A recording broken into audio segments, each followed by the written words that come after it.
Welcome to Pinsari Basketball Live. The Toronto Raptors have traded OG Anunoby. The details of the deal are as follows. Please, first of all, give this video a like. There is a call-in link in the description. We'll limit call-ins. I assume a lot of people are going to want to call in. I apologize. I'm very sleepy. Before I went to bed, I was told this was not going to happen.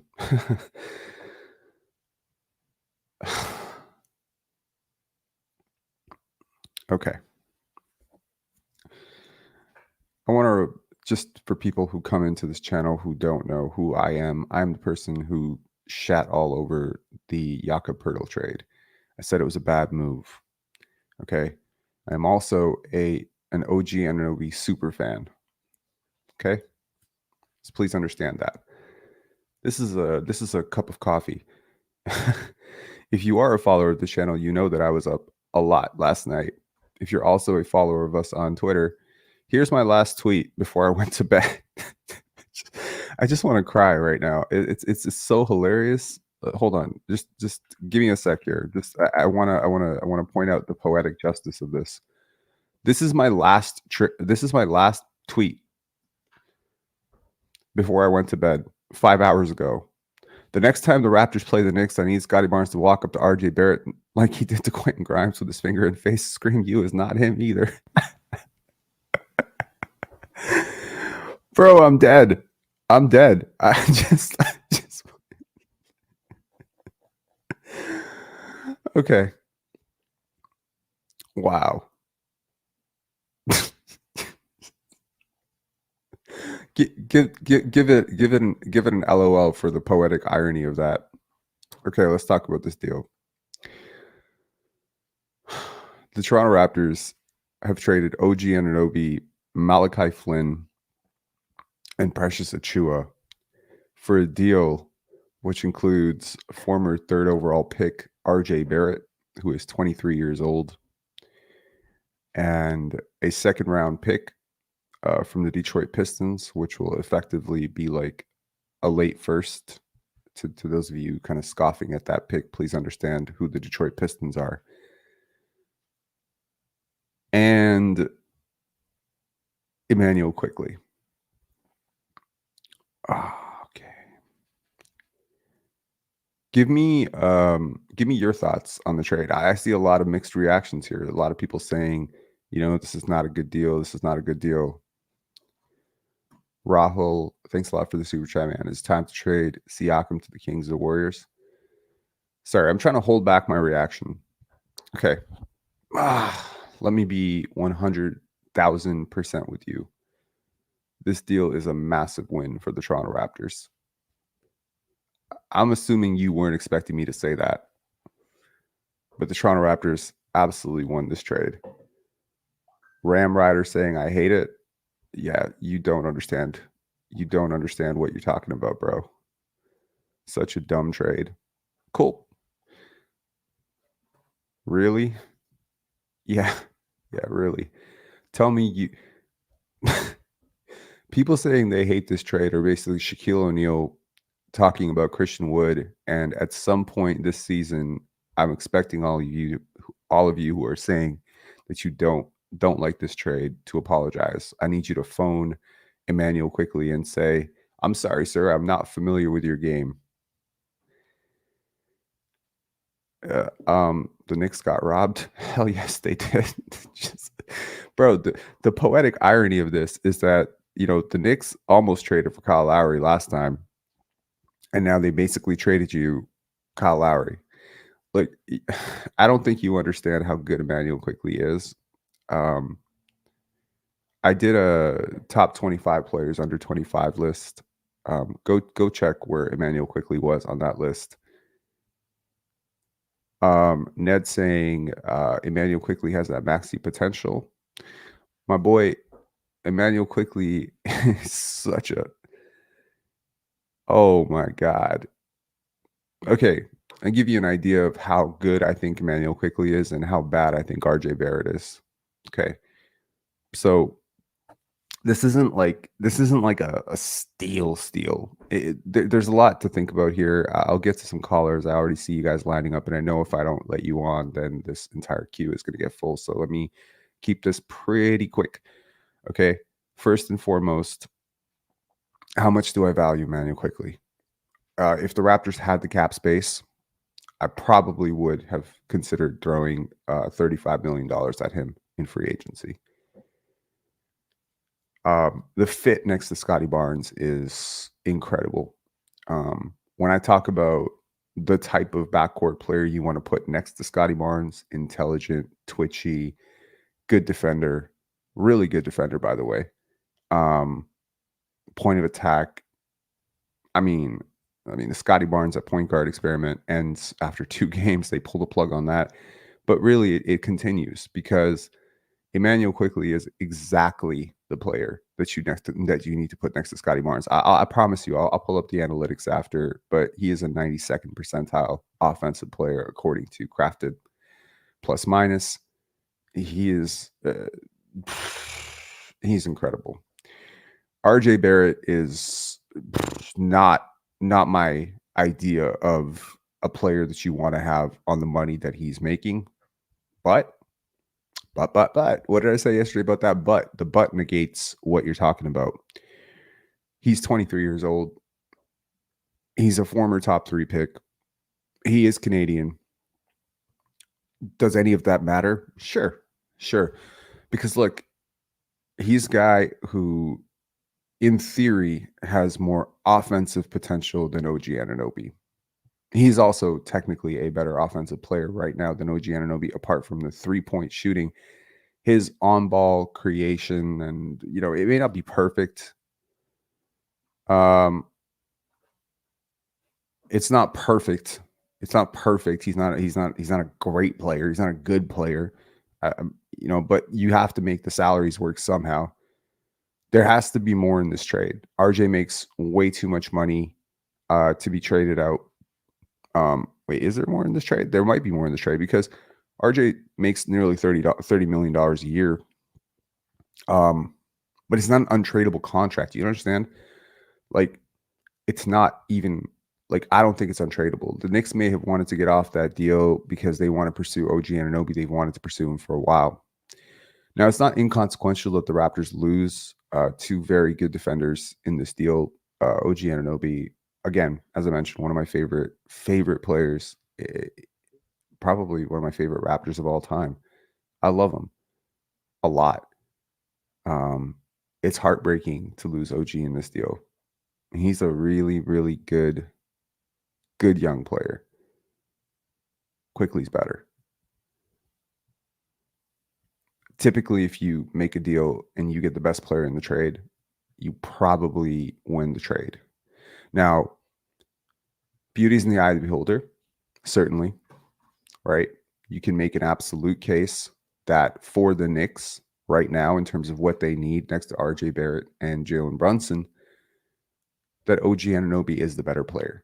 They think they got the best player back in this deal. But existence is not 2023, 2024. There's also a huge added benefit here that Immanuel Quickley is not an unrestricted free agent. He is a restricted free agent. So you will get to retain him regardless of what other teams want to offer him. You'll be able to go above and beyond. And frankly, you'll be able to, I hope you don't have to max him out to keep him, because if he explodes right now for the Toronto Raptors, first of all, Studio Nordhaven saying thanks for doing the live and Messiah Trust again. Thank you so much for the super chat, man. Flynn and Achiuwa. Yes, we will talk about that, man. We'll talk about those two. So from the Toronto Raptors perspective, naturally, you get to retain him. From the Knicks perspective, you get bird rights. You don't have the cap space to pursue OG Anunoby. You think Jalen Brunson is a really great player, and he is certainly. OG Anunoby is a massive, massive upgrade on RJ Barrett for them defensively in terms of what Tom Thibodeau wants and what he wants to pursue. OG Anunoby is a very good player that fits in right where they would have preferred RJ Barrett. RJ Barrett is a pylon on defense. He is a guy who's had negative value of a replacement for the last 2 years. He's not a good player. Like, he's not a good player. The only thing you can sell him on or sell yourself on is that perhaps the Raptors see something more in RJ, or they have insight that he has perceptive value around the league that you could potentially parlay it into something else. Okay. The Precious Achiuwa and Malachi Flynn element of this does not concern me. Look, Precious Achiuwa has potential. He is not an overly intelligent player or a consistent player at this age.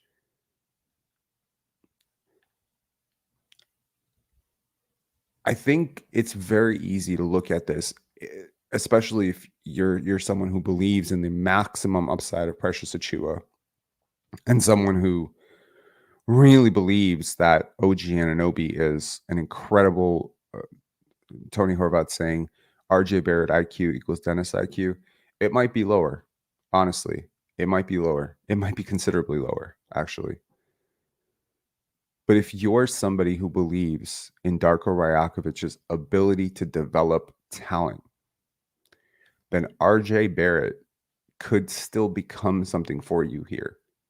The Raptors know RJ Barrett. You don't understand that. This is a Canadian kid. They know him. They scouted him. They know him very, very well. They know his dad, Rowan Barrett. Like, they have maximum insight into who this player is. So please understand they didn't just trade for a guy on a very big contract without understanding who they're trading for. They understand who he is. It's hard to say that the highest paid player in the deal is not consequential. He is consequential, and certainly, if he does not pan out for you at all and he continues to be as bad as he's been, it's bad.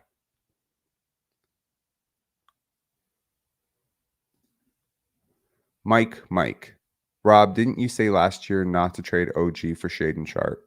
Sure. Immanuel Quickley is much better than Shaedon Sharpe. Once again, this deal hinges on exactly one factor. How good do you actually think Immanuel Quickley is? If you're me, you think he's pretty much an all-star. And if he's an all-star at his age, then this is worth it. It's that simple. Okay? That's it. How good do you think Koloko can be with this lineup? I think he can be incredible. YouTube coach RJ, you must be a Knicks fan. Are you insane? No, he's not.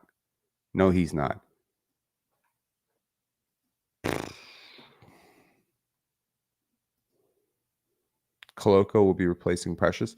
Has there been an update on Christian Koloko that I don't know about? Because yeah, like, I mean, if he can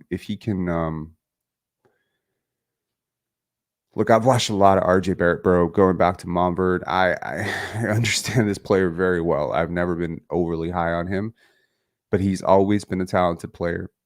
You know, the talent has always been there. You know, there was a time when he was considered, you know, a guy who could go number 1 in the NBA draft. That type of talent doesn't just fall off, right? David Kaufman saying no update as of 5 minutes ago. Okay. Who can defend?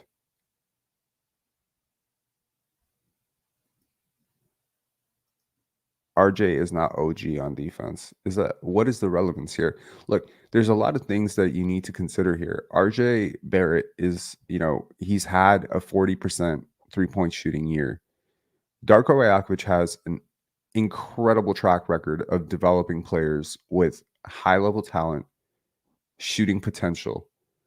If a player like RJ Barrett actually develops under you and Immanuel Quickley continues to ascend the way he's ascending, and he is to me a dynamo. Like, he has proven it year over year over year.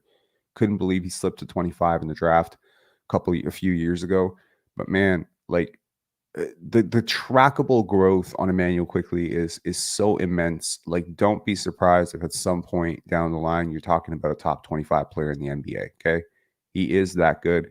In my opinion, in my humble opinion, as someone who is a very big Immanuel Quickley fan, he has that upside. I would rather have traded for Immanuel Quickley than Cade Cunningham.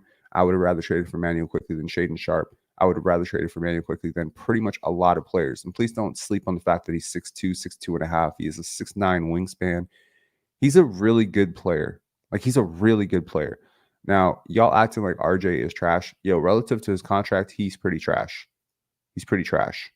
Weird take. That's cool. All right, let's bring on some callers. SGE, thanks for being patient, man. What's going on?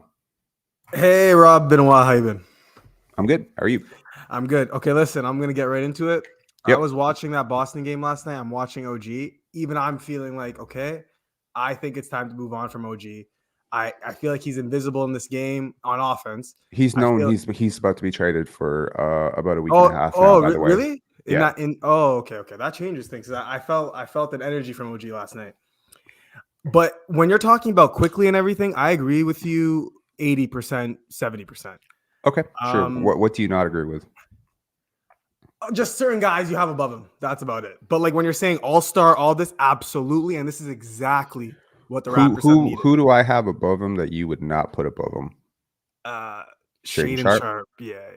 Really? But then I know that's who like. You're right about some people that I'm wrong about sometimes. And you put me on Case and Wallace. I remember at the beginning of the draft, I was dead wrong on Case and Wallace. And you were like telling me, yo, he's going to be amazing. And then I'm watching him this year and I'm like, you know what? For what he is in this league, he is really good. So, but I think you're wrong on Shaedon Sharpe. I don't think you see what I see. I see like an all-NBA guy later down the line. I could be wrong. But when you're talking about... We'll revisit this in a couple of years. I think it's going to take a while. Yeah, absolutely. But when you're talking about this, what we've needed for so long and what we've lacked for so long is exactly what Quickley is. And when I read the report, I read RJ Barrett for OG and I threw my phone away. I'm like, no, I didn't read the whole report. There's no way. And then I'm like, all right. And then I picked it up and I saw Quickley and I'm like, New York just made the worst trade. I don't know how bad. Like, did you watch Orlando Knicks last night? No. Man, Quickley was a +2. Everyone was a minus. They were kind of getting bodied. But the only player I liked last night was Quickley. And I'm like, he's massively underrated. People have a subconscious bias towards statistics where, the box score does not tell the story. His role is everything. I'm gonna actually take this off and I'm going to pull up his advanced stats. And I think people are gonna be really, really surprised at freaking how good. Super surprised. They won't see it. They won't see it coming. Okay, so here's Immanuel Quickley in a nutshell. It's a 92nd percentile offensive player. I don't think you have a 92nd percentile offensive player. Scotty Barnes is not a 92nd offensive player. Pascal Siakam is not a 92nd percentile offensive player. His shot quality is insanity.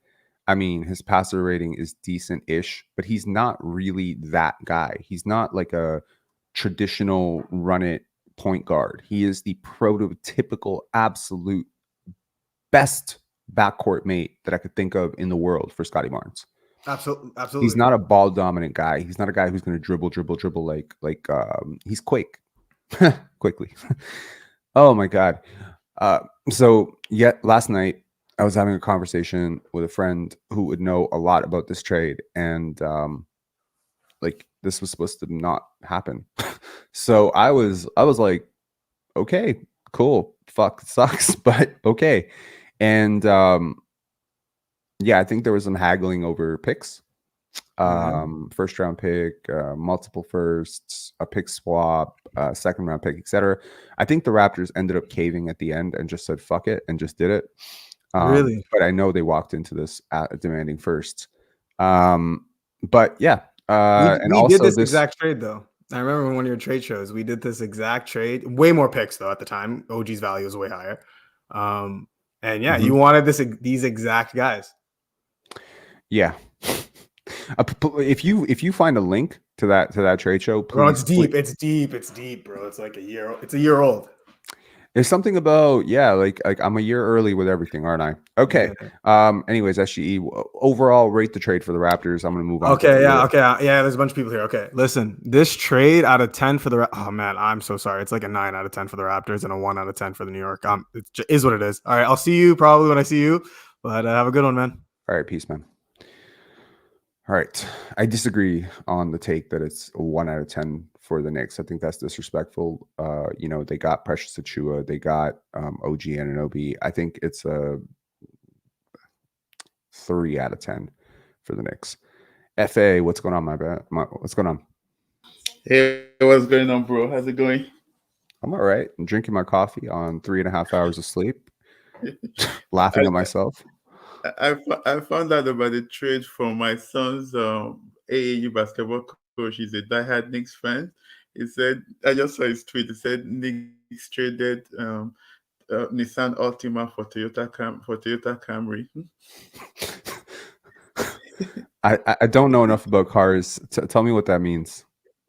It means it's a flat trade, right? That there's no improvement there. That they need somebody better, pretty much.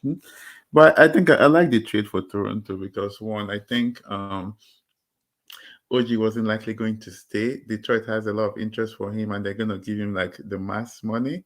And I don't think OG is worth like 40 something million. So you Yeah, I don't think want the that might be like a that might be the motivation, right? Like yeah.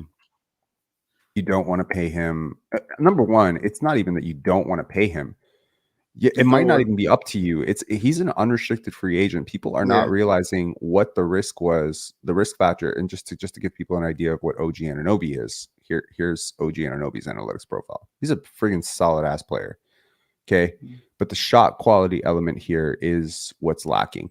Also, I haven't even talked about it, but Darko Rajakovic with Immanuel Quickley. Holy shit. Immanuel Quickley and Scotty Barnes. Oh my god. It's like Dude, it's gonna be you have gone it's gonna be from one of beautiful. Immanuel Quickley, Scotty Barnes plus Grady Dick if he works out. Yeah. Oh my god. Like RJ Barrett is almost inconsequential in this entire thing for me.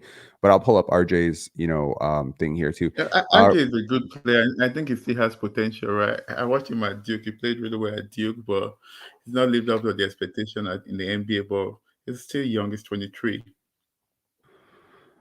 Yeah, there's always that. How young is he? He's got a plus wingspan. He's from Toronto, bro. Like we haven't had a primo player from Toronto in a while. He was But the number 3 pick. And yeah. Woj is reporting that Toronto is expected to continue to explore trades involving Pascal Siakam. Oh, thank God. Because if they extend Pascal right now and just say, okay, we got Immanuel Quickley, we got Scotty Barnes, we're done, I'm gonna cry. That is not the right approach to this. I think it's likely going to be Indiana. If maybe Indiana, if it's Indiana, I want Jarvis Walker big time. I kind of hope it's Atlanta, bro. I really do. Atlanta has the same record as us right now. They trade for Look, first of all, you need to start a bidding war for Pascal Siakam right now. These teams could really use him. He's, in theory, our second best player right now. He's probably our third best player. People are going to be really mad if I say Immanuel Quickley is better than Pascal Siakam. So I'll pause on that for a second, but it's close. So would you get back from Atlanta? Kobe Buffkin to be to be the trio backcourt, bro. You can imagine walking into next offseason with Kobe Buffkin, Grady Dick, Immanuel Quickley, and Scotty Barnes as your backcourt. Like this is madness. You're not calling AJ Griffin, Kobe Buffkin, and maybe DeAndre Hunter. Or, look, don't even sleep on maybe RJ Barrett moving on to a third team, but I don't think he will. I think he's here to stay. But yeah. Anyways, man, thanks a lot for calling in. What would you grade this trade for the Raptors, man? B plus. B plus. What about for the Knicks? B. So you think it's close? You think it's close? I think no, it's not. Trade, right? It's not close. It's not close. It is really, really, really close. I think, bro, it's not really, really, really close. I'll tell you why. Number one, you cannot lose Immanuel Quickley. The very idea here is that Immanuel Quickley is a better player. He's going to be a restricted free agent, and OG was going to be unrestricted. So to get those two players for OG when he's a restricted free agent, I think they waited too long. They should have traded him last trade deadline and would have gotten more. Maybe, but barely. It, Barely. And I mean, like, look what you got back here. How many first round picks would you trade for Immanuel Quickley, bro? 4? It's gonna be a once Quickley blows up in Toronto. I think if I'm the Raptors, I'll extend him. I'm not gonna wait till the offseason. Bro, you think Malachi Flynn's smiling right now? No, like he's gonna be out of the league soon. Okay. Immanuel Quickley plus whatchamacallit, Precious Achiuwa. Any regrets there? Any thoughts there? I'm glad that he's gone. Like he has. Yeah, but look, the entire season right now makes sense up to now. How many times we've played Precious Achiuwa and now it also makes sense how those two guys fell out of the rotation. This deal has been in the works for weeks now. Okay, so yeah, and I mean, yeah, and you know, here's another bonus. OG Anunoby is not going to play tonight, so if you do lose to the Detroit Pistons, it's no longer the same humiliation. The Raptors fucking hedged their bets. Yeah. All right, man. Thanks a lot for calling in. Appreciate it. Okay, let's get Maroon Prince on. Before I do, Bueno Kitty, thanks a lot, man, for the super chat. That's very generous of you. Over 600 viewers for this live. Please drop this man a like and get him to 7K subs. The grind is real. Keep killing it, bro. You change for the best. I appreciate that, man. Thank you. I think, like, if you ever want to pay someone a compliment, pay him a compliment for something you had to work on. Also, we have 666 viewers in this live. Please, someone drop out or someone come in because that number is scaring the hell out of me. Truth and your community backs you. Oh, and don't use this to buy more coffee. Buy some sleep. That's funny. Thank you. This is one of my favorite super chat comments in a long time. Maroon Prince, what's going on, man? Hey, man, how you doing? I'm great. Yeah. You know, I have a good feeling about this deal. I thought, based off of watching OG this year, that his athletic decline was probably approaching quicker than we had ever really discussed. You mentioned that, and I don't necessarily agree. But sure, look, let me know why. Well, he's sort of a plotter, right? When he's running back on defense, he's got heavy legs. I just saw one of these situations where, you know, he's got some good health momentum for the past couple of years, but that's not guaranteed. And what would another injury and a couple more years on his age look like with his build? And I don't know. I just saw it being not the curve we wanted to really attach a $40 million to $35 million over like 4 or 5 years kind of agreement to. He's really talented, though. I love OG. He's probably my favorite personality in a Raptor ever. That's aside from Kyle Lowry. I just, you know, he's just one of these guys where he's just going to produce and then go home, stay out of the mix. And, you know, I really like that about him. But look, I love OG. If there was a way to have done this for Siakam, but I mean, people who think there was are crazy. There's no chance in hell you get this deal for Pascal Siakam. No, none. of course not. No. Not with the Knicks, not with anybody. The value return on this is never. Now, what I'm curious about is what's the next shoe to drop here? Because if the next shoe to drop is a Pascal Siakam trade and you get back young assets for this, well, congratulations. You just rebuilt the entire roster in a week. Yeah, and I guess OG's deal sets a price on the high end for Siakam, right? You're not going to get back better than this. And I hate RJ Barrett. I know he's a Canadian. I know he's young. That deal and who he is as a ceiling, oh my God, like the pain on those bad nights is just going to be unbearable. I hope Darko does not fall in love with this guy and give him the longest leash in the world. That's just not what I want. Honestly, I want Darko Rajakovic to invest every development trick, hack, idea that he's ever had in his life into RJ Barrett, because look, RJ Barrett is very, very close to bust territory right now. Have you pulled up his advanced stats yet and gone through? There's literally not everything's a neg. Okay, so his box plus minus, his value over replacement, offensive plus minus. I know. I'm very familiar. It's insane. I can't believe he swindled this franchise into getting him paid to that level. But why we took on that contract, my God, I hope it was it was contingent. If you get it quickly, you have to take Barrett. I hope that's the reason why, because dear God. Look,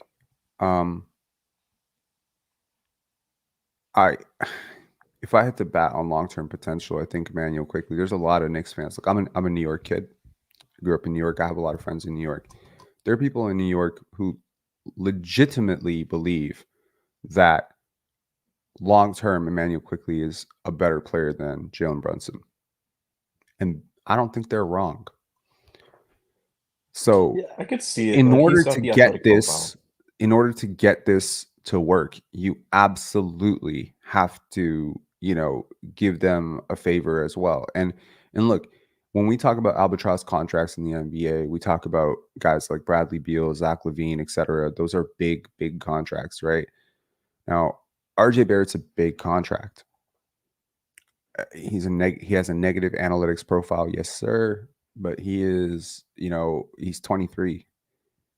I keep saying he's 23 and he's got all the potential in the world to turn this around. It has gotten worse for him. So, playing at home is a lot of pressure for some kids, right? But I think he needs a change of scenery. I do think he did. And if you're going to bat on upside, if you're going to buy low, RJ Barrett is the ultimate buy upside, buy low. It's not injury stuff.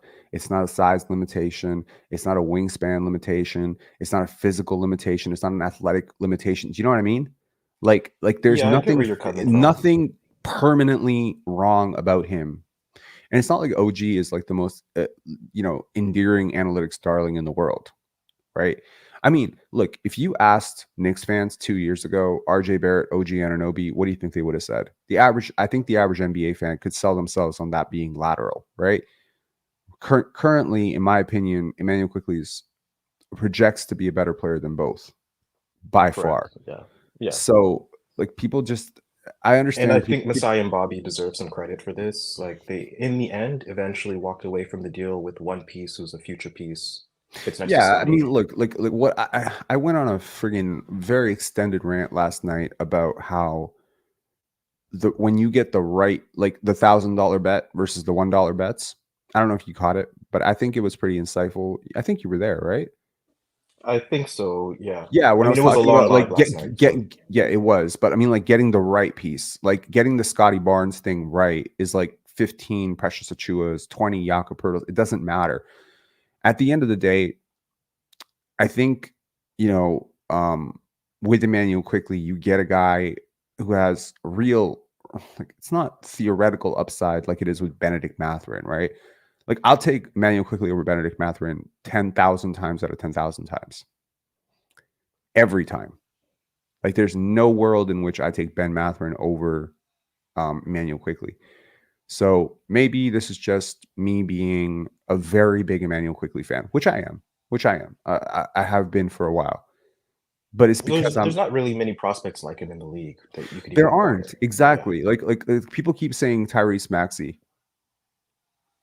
Well, that's a different, Tyrese Maxey is sort of a different player, but I get where they're coming from. I think the thing with I do I too. think the thing And with Quickley is he's a defensive player. He's like an actual exactly. defensive player.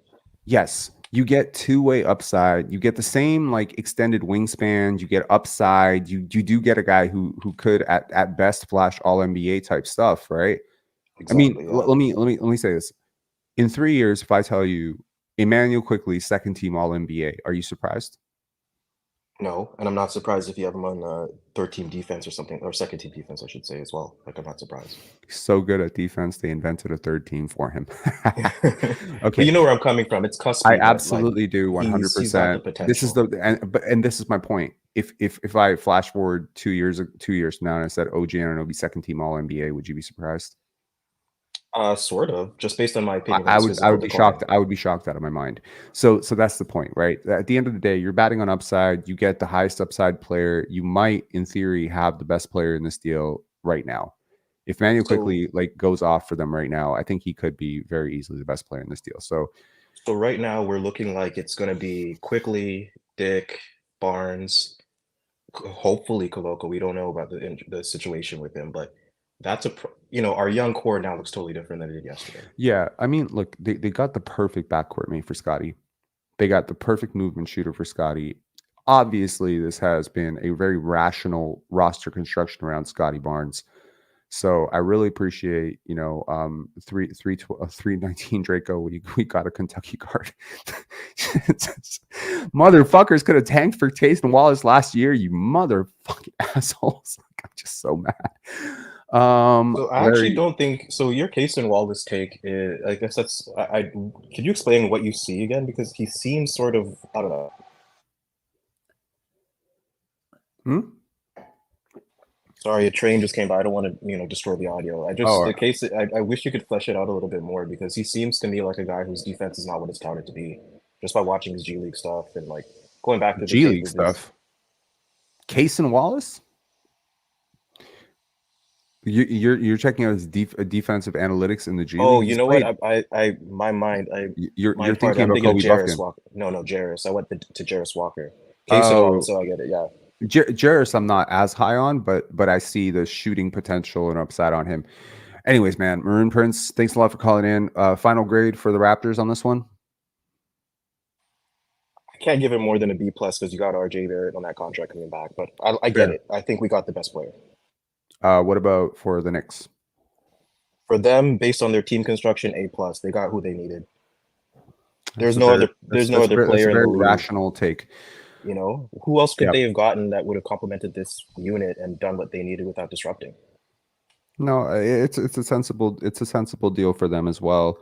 I think this could unlock them for sure. I mean, look, if you're not going to play Immanuel Quickley and any more than they've been playing him, and I have a feeling that they were sort of downplaying his minutes. Like there is that other, like to as a final point on this, he's a restricted free agent. Clearly, if they really unleash him right now and he starts putting up 22, points per game or something, and he goes nuts, right? He becomes a max player in restricted free agency. He might already be close to a max player in restricted free agency. You know what I mean? So they weren't going to play him enough to validate the difference between him and OG, and they wanted to get off that RJ money, and I get it. I just think the Raptors won this trade. Anyways, man, cheers. All right, man. Have a good one. Yeah, you too. Larry Kane, thank you, sir, for the super chat. Wanted to comment in this morning's live about Scotty, and then this happened. Thanks for all the clarity you're bringing this season. Love it. Thank you, sir. Next up, we got Lane, then we got Vince, then we got Lyra, then we got Ghostface. I really would like to start adhering to my 5 minutes. Let's get a little bit quicker. Okay, 37 minutes in. What's up? Yes, sir. What's up? What's going on? I'm excited. Yeah, me too. Excited. I've held the point since day one, and you know this. I've told you this multiple times. OG's not worth $40 million a year, in my opinion. I could sleep at night knowing that we gave Pascal 40 over OG giving OG 40. I could. It's the better of both evils. I'm not saying we should keep Pascal. I think he's gone next. Actually, Woj literally just reported that we're shopping him right now. We better be. So, but if we were going to give 40 to one of the two guys, I could sleep giving it to Pascal. What this does is it unlocks our roster so much, and now it kind of puts everyone on notice because Gary Trent's extendable to an extent. Jakob Poeltl's extendable. I mean, and we just what part of this deal made Jakob Poeltl expendable? You just got rid of your only other serviceable center in Precious. We made the first move. We didn't flinch, and we made the first move. I mean, if you're going to go out and trade, you're going to bring in a center. I think unless you're going to go out and trade Pascal for Herter and Murray and Barnes or some combination of that, you're bringing in a big too with him. If you trade with the Hawks, right, you're probably doing a Capella for a Poeltl swap. More than likely not, you're doing that swap. I don't even think Poeltl can be traded right now, to be honest, man. I think it's January that he can be traded. Really? So. I thought it was December 15th. Nope, he's extended, so it's January. Damn, you're right. It's Dennis and Jalen McDaniels who can be traded as of December 15th. You're right. Well, I mean, just roster construction wise, I think that you just made everyone extendable. I think you put them on notice. We're no longer a homeless shelter. We got rid of Malachi and Precious. That was great. Open up a roster spot there. Yeah, I mean, suddenly playing Malachi Flynn all those minutes finally makes sense, doesn't it? Yeah, and I mean, like And we you have, know, like I want to apologize to Masai Ujiri and Bobby Webster because I was very, very much in favor of waiving Malachi Flynn. And who knows? Maybe he became a valuable part of this deal. Like maybe he was the net. I doubt it. I think he was thrown in for salary purposes. But the fact Sure. that he's played this year as a backup guard certainly helps the Knicks sell it to their fan base. And certainly Jeff Doughton was not going to be able to, be yeah, he wasn't going to be able to do the same thing. So I get it. I get it completely. And Precious Achiuwa, I'm just like, okay, I see the tantalizing potential, and maybe Knicks fans will sell themselves on flashes of it. I don't like his IQ. I think his upside. I've been demanding IQ all year, higher IQ players, and we trade for IQ. I appreciate it. yeah. Literally, I mean, IQ, get it? IQ, Immanuel Quickley. That's the greatest joke in this channel's history. Okay. It is. Julius Randle might be the next Draymond Green after stepping on court with Precious Achiuwa. It just might. Like how the Timberwolves got in a fight last year? Who was that? It was Rudy Gobert and Kyle Anderson. I think they both have a right to punch each other. This could be the Draymond versus Draymond thing. All right, man. Final grade for the Raptors? A+++++. I couldn't be happier. Okay. RJ, it's a cool asset. From their point of view, they're looking at it as an A+, but like 3 years down the line, I think this could be like a D- type of trade for them. I don't think it's ever going to be that bad, but all right. Appreciate you, man. Cheers. Yes, sir. You too. NYC Goody disrespecting the knowledge of us Knicks fans. Okay. I say this as one of you, sort of former one of you who has recovered. I'm a New York guy. Please don't ever come here with the New York Knicks fans have a lot of knowledge about basketball shit. Don't bring that shit here, man. All right. Rowan Jr. If you're about to tell me that RJ Barrett is good, I'm gonna actually ban you from the stream. Come on, dude. You know me better than that. Thank God. Okay. Because I saw that name, Rowan Jr., and I was just like, bro, with the number of trolls on this chat, how could Vince become a troll right now?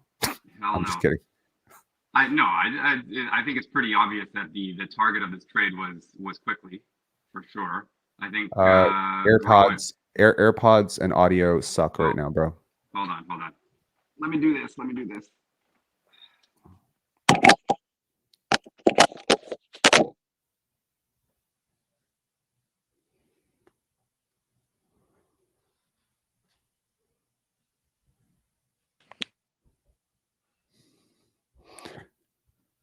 I was half expecting you to like come on and like sing like a farewell song for OG Anunoby.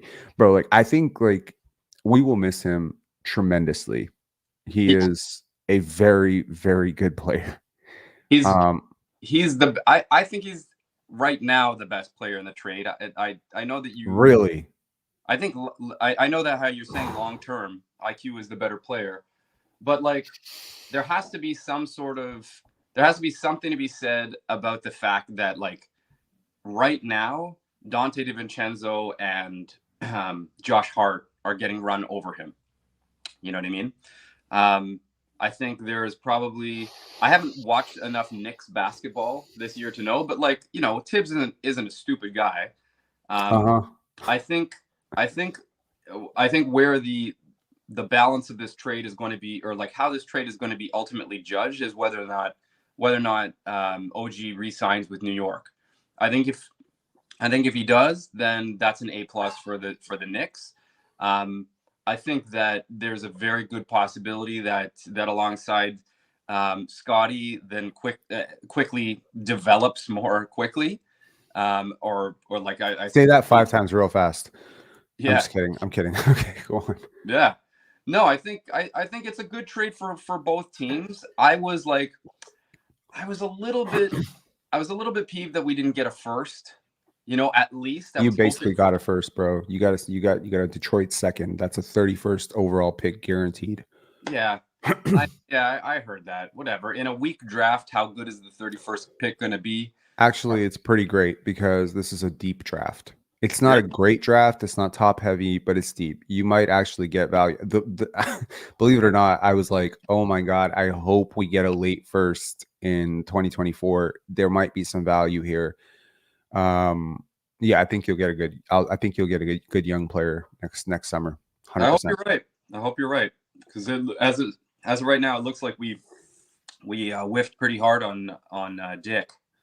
So We haven't, and so far. Good choice of words there. That's interesting. Yeah, whiffed pretty hard on Dick. Whiffed on Dick. Yeah. And quick with Quickley. Okay, nice. Oh, that's funny. I'm looking at my YouTube screen right now. You know, Sporting Logically. Do you follow that channel? Yeah, once in a while. It's very illogical though. Yeah, he definitely has some off takes, but on the screensaver pages, he's got an A for Toronto and a B- for the Knicks, which is that's pretty logical. Congratulations to Tucker from Sporting Logically. Go on. No, I haven't watched the video yet. I just see it in the thumbnail on my thing. But hey, bro, you've got 807 viewers right now. Well done. Yeah, I mean, you know what? I prophesized yesterday that we would have a near 1,000-person live today, but I largely assumed it was going to be because we were going to lose to the Detroit Pistons and have in the entire state of Michigan come here and tell me Cade is him. Yeah. But just oh my God, I'll join along with him. I still like Cade. I know you're not into him. As high on him. I can't tell you how many Immanuel Quickleys. I mean, how many Cade Cunninghams it would take me to give you Immanuel Quickley. Look, Immanuel Quickley is a very good young player. There's a lot of reasons. Look, as I said, I'm a New York kid. I have family in New York. I have friends in New York. I have a lot of Knicks fans in my life. Yeah. I can't think of one of them who doesn't think Immanuel Quickley should have been playing way more this year. You think they so? were frustrated beyond belief. Every loss, it's like, why do we not play Quickley more? Need to understand how good this guy is before people shut it down on raw box score stuff. I think the part about OG being unrestricted versus restricted is so important in this. Like, you have so many unrestricted free agents to retain team control for Immanuel Quickley right now is the game changer for me. Let's just be clear. If Immanuel Quickley was an unrestricted free agent, this entire deal is a flop for me. Right. Like, the fact that he could leave for nothing, nah. The Raptors are protecting, they're giving up their best asset outside of Scotty Barnes. To Knicks fans in here who want an honest take on OG, let me just be 100% frank with you. He's a very good player. Yeah. He's a very good teammate. He was one of my favorite. He is one of my favorite Raptors of all time. I mean, my second favorite player on the team. He was my second favorite player on the team too. Yeah. Koloko. Yeah, he's my second favorite player on the team. Yeah. But now Immanuel Quickley is my second favorite player on the team. It was on a swap. He's one of the most in-demand players in the league for very good reason. He's very, very portable, and he is the kind of guy that you can trade for mid-season and implement him into your offense within a week. He is a guy who I think will thrive under Coach Thibodeau. I think he's a very good player, and I think he still has more upside. I would have liked to see the Raptors see this OG experiment through, because I think some of his finishing at the rim has been so much better this year, some of his creation. It is, however, still an unnatural process to develop that, right? With him, it still feels clunky at times. The shooting will be sorely missed, right? Yeah, his spacing and his ability to do that. But it's like how a player moves is very important to me. How they move around the basketball court, how they fit, synergize. What Immanuel Quickley and Scotty Barnes do as a backcourt is ultimately take this team to the completely next level.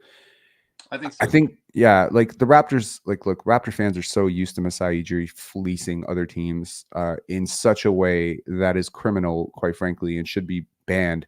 And they're also now used to the Raptors losing trades for the last, couple of years, where they trade firsts for guys like Jakob Poeltl and Thaddeus Young. This is neither of those situations. You didn't fleece them, and you didn't make a short-sighted move. You got younger. In my opinion, you get the best prospect back in the deal. I do think if I have to map out top end potential, I definitely think Immanuel Quickley has more Yeah. potential than OG, bro. Yeah, If you're saying right now that OG is the better player, he's right now. you're splitting hairs. It's splitting hairs, man. Because if Immanuel Quickley starts playing 35 minutes for us, I think that opinion will change very quickly. Maybe it is possible. Like we definitely craved a guy who had the excuse me, Tyrese Maxey type game. A guy who could. I feel like people compare him to Tyrese because he because of physical appearance. Tyrese Maxey is one of the worst defenders in the NBA. I just compare them because of their offensive game. Like and what they do on the court offensively is similar. They can both get to they're obviously both very fast. They can both get to and finish at the rim, which is like the biggest thing right now. Like aside from the outside shooting, which is a huge deal as well, but somebody who can touch the paint and actually finish at the rim, who's got a floater. There's like nobody on this team who can shoot a floater. Gary tries to, but fucking breaks backboards doing it oftentimes. So like somebody who actually can touch the paint, get to and finish at the rim and shoot threes, both on the move and off the dribble. Like Quickley is kind of the perfect. Like there's no other one of those guys in the league that was available to look at his shooting in the floater range, bro. Like this is madness. Yeah. People don't understand what a 3-level scorer is. Yeah. And look at his above the break threes. Yes. My dude, this is superstar range. Yes. I'm not saying Immanuel Quickley can be a superstar, but I'm telling you, definitely, if he does not make 4 All-Star teams, it will be a criminal offense, and someone should look into it. He is a very good player, Raptor fans. Yeah. Shut up. I mean, look, I'm not trying to be rude. Toronto Raptors Nation, I understand. I love OG too. Trust me, as I mentioned to Vince, one of my favorite players. But you have to give something to get something. You're not going to get Immanuel Quickley. Like honestly, last year, I remember last year someone told me that they wouldn't trade Immanuel Quickley for Scotty Barnes. Okay, just to give you an idea of how high some Knicks fans were on Scotty. They're like, well, you know, I could consider Immanuel Quickley for Scotty Barnes, but I'd need a first-round pick back for that. Immanuel Quickley's great. God. Emmanuel is very good. Like he's wrong there. Like Scotty versus Emmanuel is not a debate. But my point is, with Scotty playing so badly last year, that's kind of where the discussion was. Just to give people an idea of how good this guy is. Like it is a ridiculous thing. Like how good he is at basketball, man. And I look forward to seeing him develop. Anyways, what's your final grade on for the Raptors, and what's the final grade for the Knicks? Yeah, it sort of stands as a we'll see for the Knicks. Like it completely depends. Like obviously it's a D for the Knicks if OG goes to Philly next year, right, or somewhere else, right? But it's as of this season, I'd say it's an A. I would say it's an A for the Raps as well. I think it was good. I think. It was oh my God! Don't be that guy. Don't be that teacher. Oh, I'm too hungover to grade this. So everybody gets a B+. Nobody complains. No, you have to. That's true. Stop. Are you sleeping on the fence? You're sleeping on the fence, bro. Bro, his true shooting is 60%. That's not so bad. That's pretty good. I like Quickley. Okay, that's not so bad, bro. He's a guard. I know. He's a 6'2" guard. True shooting at just what the fuck? 60% true shooting. When's the last time you saw a Raptors guard with 60% true shooting? Because I tell you, Kyle Lowry and Fred VanVleet didn't do that. No, Kyle Lowry didn't even do that. Yeah, I know. I'm stoked about this. Can we get this guy on the fucking court tonight against Detroit? And we might need him. And then B, the major reason I called in was, what do you think this signifies for Pascal?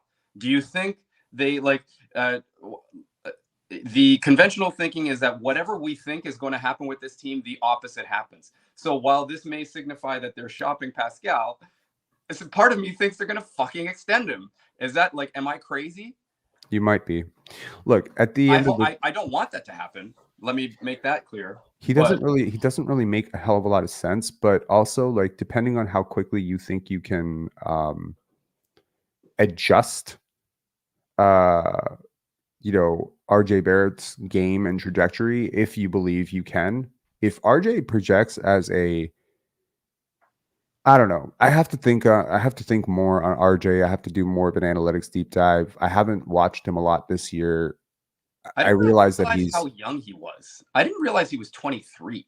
Yeah, because people have been sold off on him for 2 years now. Yeah. I feel I get it. Chris Duarte is a whole older than him. Like they're like Chris Duarte was drafted older than him. Yeah. Let that sink into people's heads. RJ Barrett is a year older than rookie Jaime Jaquez. RJ Barrett is a year older than Brandon Pajimski. Wow.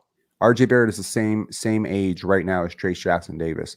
Like people need to think this through. RJ Barrett is younger than Keegan Murray, or he's the same age as Keegan Murray. Wow. Like that's my point. So I mean, yeah, he's been in the league for a while. He's been talked about for a long time. We've been talking about RJ since he was 14, 15 years old. If you're a Toronto guy, you've been talking about RJ since he was 13. You know what I mean? Right. Like this guy's been Canadian royalty in a way. I mean, his dad, who he is, right? Yeah. But like, let's get a little bit real about this. Guys are not done developing at 23. Also, let's be real. Every 23-year-old is not going to turn into an all-star. So if you're going to bat on upside, RJ Barrett or, Precious Achiuwa and Malachi Flynn, very easily RJ Barrett. If you're gonna bat on, a fit next to Scotty that actually makes sense. Sure. Immanuel Quickley. I'm never like the last time I tried to make a trade for Immanuel Quickley on this channel, I believe was a year ago. If you, I believe someone was saying that earlier that I made this exact trade a year ago for the Raptors, and I got to pull up that video. I think it was last off season, because I haven't entertained a lot of OG Anunoby trades, but this was kind of like if I was going to trade OG, it would be for Quickley. Right. It's just like I've been talking with people who would be kind of closer to this team, and everything we keep talking about is a guard to play with Scotty in the backcourt. And this is such an important thing, a downhill guard who can score on 3 levels, a guy who's two-way. And it's just like there aren't 5 guys in the league that fit Scotty's timeline that fit that player type. There just aren't. Right. And so, anyways, Vince, thanks a lot for calling in. You think he's going? I hope so. I know you got to roll. I hope so. All right, brother. All right. Peace, man. Talk to you later. Yeah. Happy New Year. All right. Certainly, I'm doing a very, very bad job of adhering to my 5-minute timeline, but Vince is family. So Vince got a little bit more time. Let's get Lyra on here. Lyra, what's going on, bro? All right. I got the same question as Vince. What do we do now? What direction do we Did my answer for Vince not satisfy you? No. So what is the thought process right now? Are we winning now? Are we continuing to strive to win, or are we in shop everything? Let's just see what happens. I think you have 2 building blocks for the future that are in theory under team control for at least the next 4 years, 5 years. So that's something. I mean, if you want to talk about, building a championship window or whatever, now you are officially looking to contend maybe 2024, 2025. That was my other question. Like, what are these guys' contracts looking like for RJ and Immanuel? Like, how does this make sense for us? Like, are we just keeping them? In that case, it's great that we ship OG now because we wouldn't have been able to retain him right after this year. I mean, you would have been able to retain OG. The issue here is that he's not under team control, and he's one of the most valuable assets in the NBA. And if you have insight to know that some team like the Philadelphia 76ers is willing to throw $42 million at him, I think you get ahead of that right now and just say, we're not willing to pay $42 million for OG Anunoby. And while we may not be thrilled about paying $30 million for RJ Barrett, RJ is a younger player than OG by 3 years. Okay, I'm getting a lot of feedback on your end. Do you have headphones? Sure. Yeah, I'll grab them. Okay, I'm gonna pull you back on after. Sorry. Okay, Ghostface, what's up, man? Yo. How we doing? What up? You don't get a lot of sleep, eh? I swear we were on a live last night. What's going on, man? We was. My first thing was I was like, you couldn't wait till tomorrow because no OG for Detroit. but I'm just praying we don't start Dennis, man. That's the only thing I don't want. I don't want to start Did you Dennis. not catch my part about us trying to forfeit the game against Detroit to avoid embarrassment? Now you don't have OG. You already have a baked-in excuse. Congratulations. You can actually lose to Detroit now without becoming the laughing stock of the NBA. Also, you can lose to Detroit without having OG Anunoby on the floor and having people really question his defensive upside if Cade cooks him for 50. That's also, but is this where we fall into to the point we need an excuse against the Pistons? You know, this is. I'd understand if it was another team, but man, it's the Pistons, man. We shouldn't fall that low against the Pistons. But at first I was kind of upset about this trade because the main highlight around social media spaces was RJ Barrett, and I don't like RJ Barrett. Okay. But then you get Quickly, and then I see like the pick we have is the Pistons second round pick, and that late first round, early second round is where the Raptors shine most in the draft. So after seeing all that, was like I'm fine with it because Malachi you get a Flynn guard. disagrees. Malachi Flynn disagrees, bro. Outlier. But Fair enough. you get Quickly a dribble penetrator who can take some pressure off Scotty, and a slightly above average on-ball defender who can also shoot. And I think if you want to get younger, this is exactly what you needed in Immanuel Quickley. I just hope that when I wake up tomorrow, I see Siakam's gone for like Kobe Buffkin, Jarris Walker, one of those guys. I hope the thing was we didn't trade OG so we can re-sign Siakam. Yeah. I mean, yeah, I see what you're saying for sure. Anyways, Ghostface, what's your final grade on this deal for the Raptors? B+ would have been like an A- if no RJ, but it is what it is. And the Knicks probably like a B.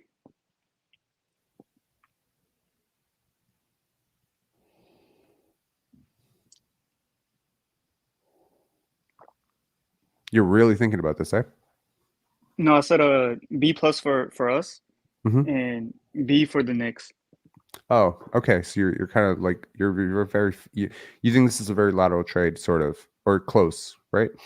Okay, Somewhat. I think both teams got a lot of what they needed. I just think in the end of the day, when you trade the better player long term, you lose the deal. So yeah, I appreciate it, man.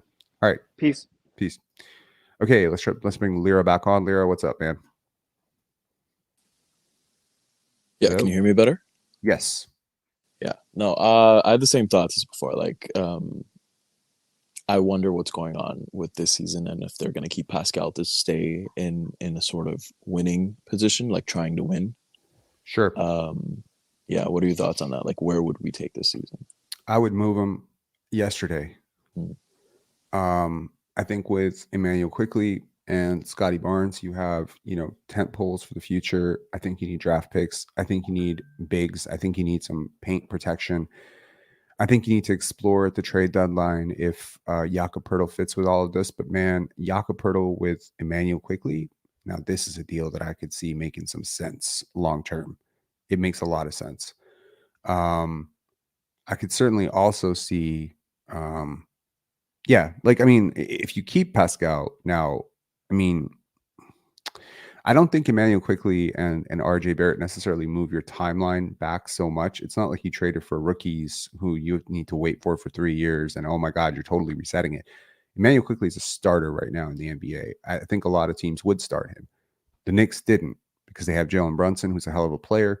And, Knicks fans, I encourage you to call in. If you want to call in, absolutely call in. Link is in the description. I would love to hear from New York fans as well. Maybe you can give us some insight into RJ Barrett or something that we don't know already, but yeah. So it's not fixed, is what I'm saying. Like you can go a multitude of different ways, but I just think that you have more flexibility than you did. That's hard to say when you take RJ Barrett's contract that you got more flexibility, but the flexibility element of this ultimately comes down to a lack of variables, and that's almost like the definition of not flexibility. What I'm trying to say is that you make it clear what you're doing with your roster when you make this deal. If that makes sense. Yeah. Yeah, which is built for the future now. Build for the future, build around Scotty Barnes, the type of offense you're trying to run. Again, I think the Darko and Jama element of this cannot be understated. Like what these guys could potentially do. I'm not saying they're miracle workers. They're not God. But They have a development track record. They have clearly done a great job with OG Anunoby even this season. I just think, if you get the best car mechanic in the world to work on a Pinto, it'll be a better Pinto for sure. But it's like at some point, give him a Ferrari to work on, right? Immanuel Quickley is I think he's a Ferrari. So that's the thing here. Are you happy that Precious is gone, or would you have given up somebody else in this deal for Precious? I'm fine with him being gone. I mean, if you told me we could have given up Thaddeus Young, great. Like, Yeah. sure. But I mean, like, if Precious and Immanuel Quickley should not be uttered in the same sentence. It's not close. If he blows up for them down line, if it ends up being like oh my God, you traded the next Pascal Siakam, please consider me the most shocked person in the world. I don't think it's going to be that way. Yeah. So how much better do you think New York now looks with OG and Precious? Or like how far do you see them going in the playoffs this season? They're better. For sure. They're better. Second round. Yeah. Maybe. Depending on who they draw in the first round. All right, Lyra, thanks a lot for calling in, man. Appreciate it. Right, man. Cheers.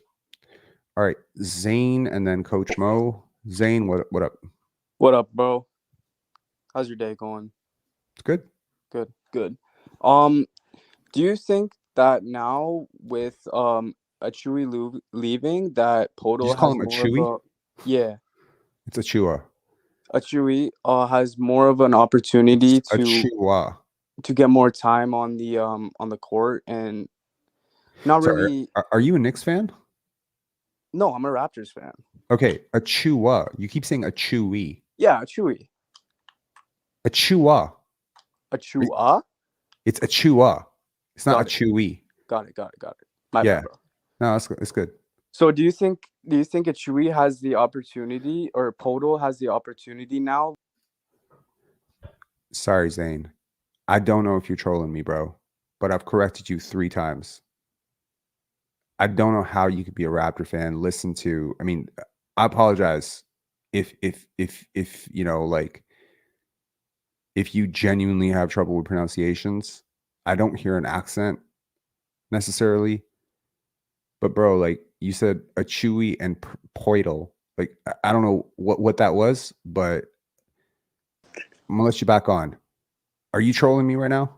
No, you bro. don't know how to pronounce Achiuwa and Pirtle, and you watch them play every day. Well, I don't watch him play every day. No, I usually record it and watch it when I can, when I got the time, right? But you don't know how to pronounce Achiuwa and Pirtle. I guess I could try harder. You're right. Please do. Okay.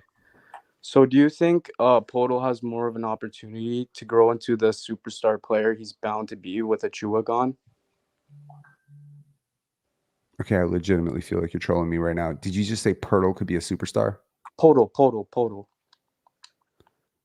No, I do not think Pirtle will be a superstar. Okay. Okay. Can you give this deal a grade for the Knicks, please? I just got one more too. One more. Nope. You're dumb, man. Sorry. I can't, Zane. If you're being genuine, I'm sorry. If you're trolling, elite job. Kudos. Chat giving you like double L's for that one. I cannot believe you're a real person. But if you are a real person, then I take the L and I apologize. Coach Mo, what up? Hey, can you hear me? I can. What happened to Dennis?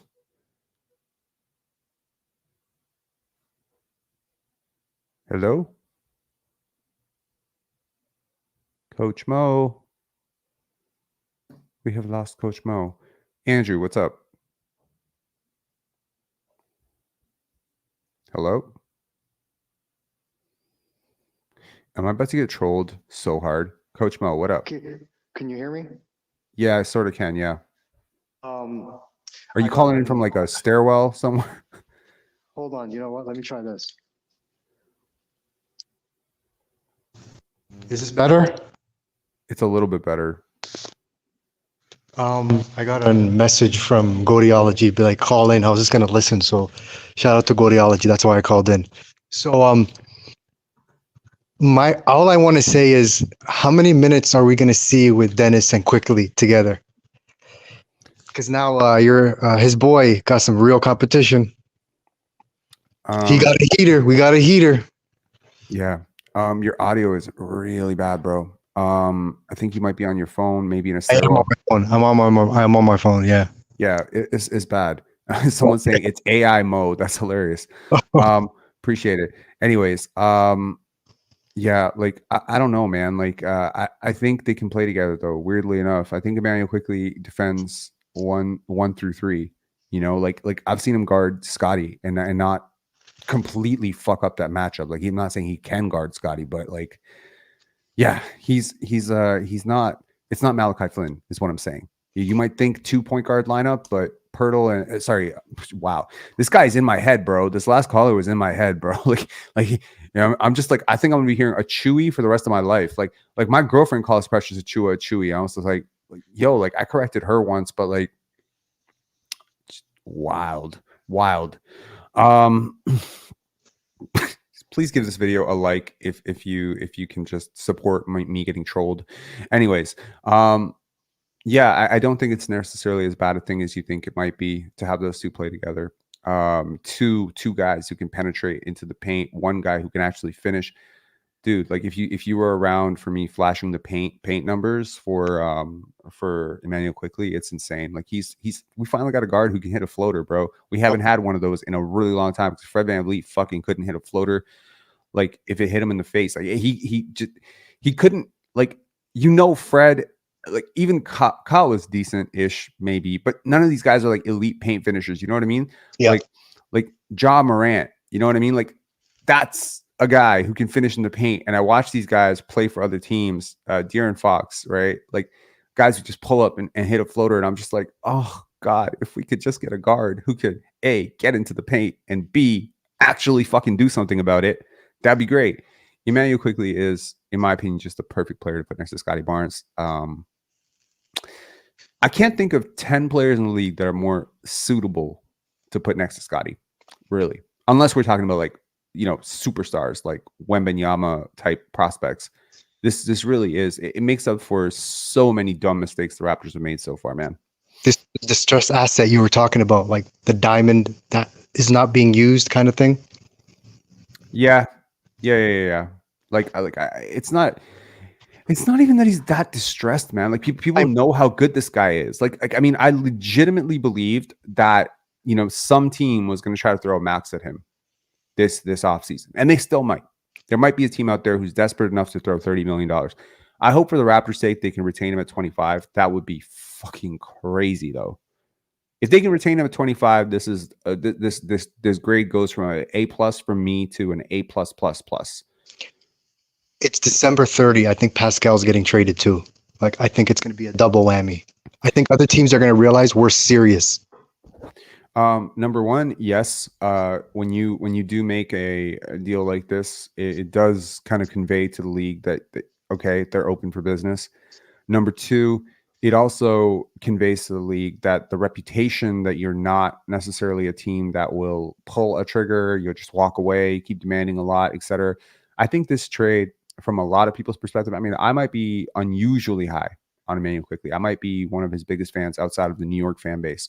So maybe I am selling this as like, this is a crazy win for the Raptors. And maybe the average NBA fan doesn't think that way. Maybe the average GM doesn't think that way, especially GMs out there who continuously believe that OG Anunoby is in fact the best defender in the NBA or one of the top 5 defenders in the NBA and has this, you know, crazy offensive upside. He's 26 years old, right? Like I'm not saying he's done, but like, let's be real about it, right?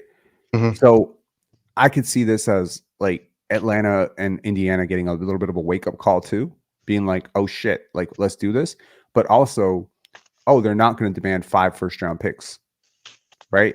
So it makes you seem more rationally reasonable. You also took back RJ Barrett's contract, which I think notoriously gets it's getting clowned around the league for good reason. It's not a good contract. I'm not even going to try to sell it as a good contract.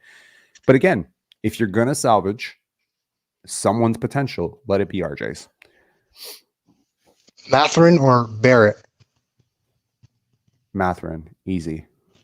Just being on a rookie contract, number one, just being a better player, number two. But I mean, like neither inspires any level of confidence in me.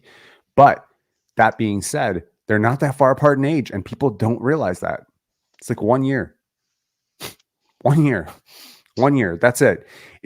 Is RJ Barrett a better player right now than Ben Mathurin? Yes, he is. Is he a better prospect? Maybe not, but he's a better player right now than Ben Mathurin for sure. I want Jeff Walker and then call it a night, and I think we just celebrate. I would like to make a trade with the Atlanta Hawks personally, but yeah, I see what you're saying. What's your grade for the Raptors? What's your grade for the Knicks?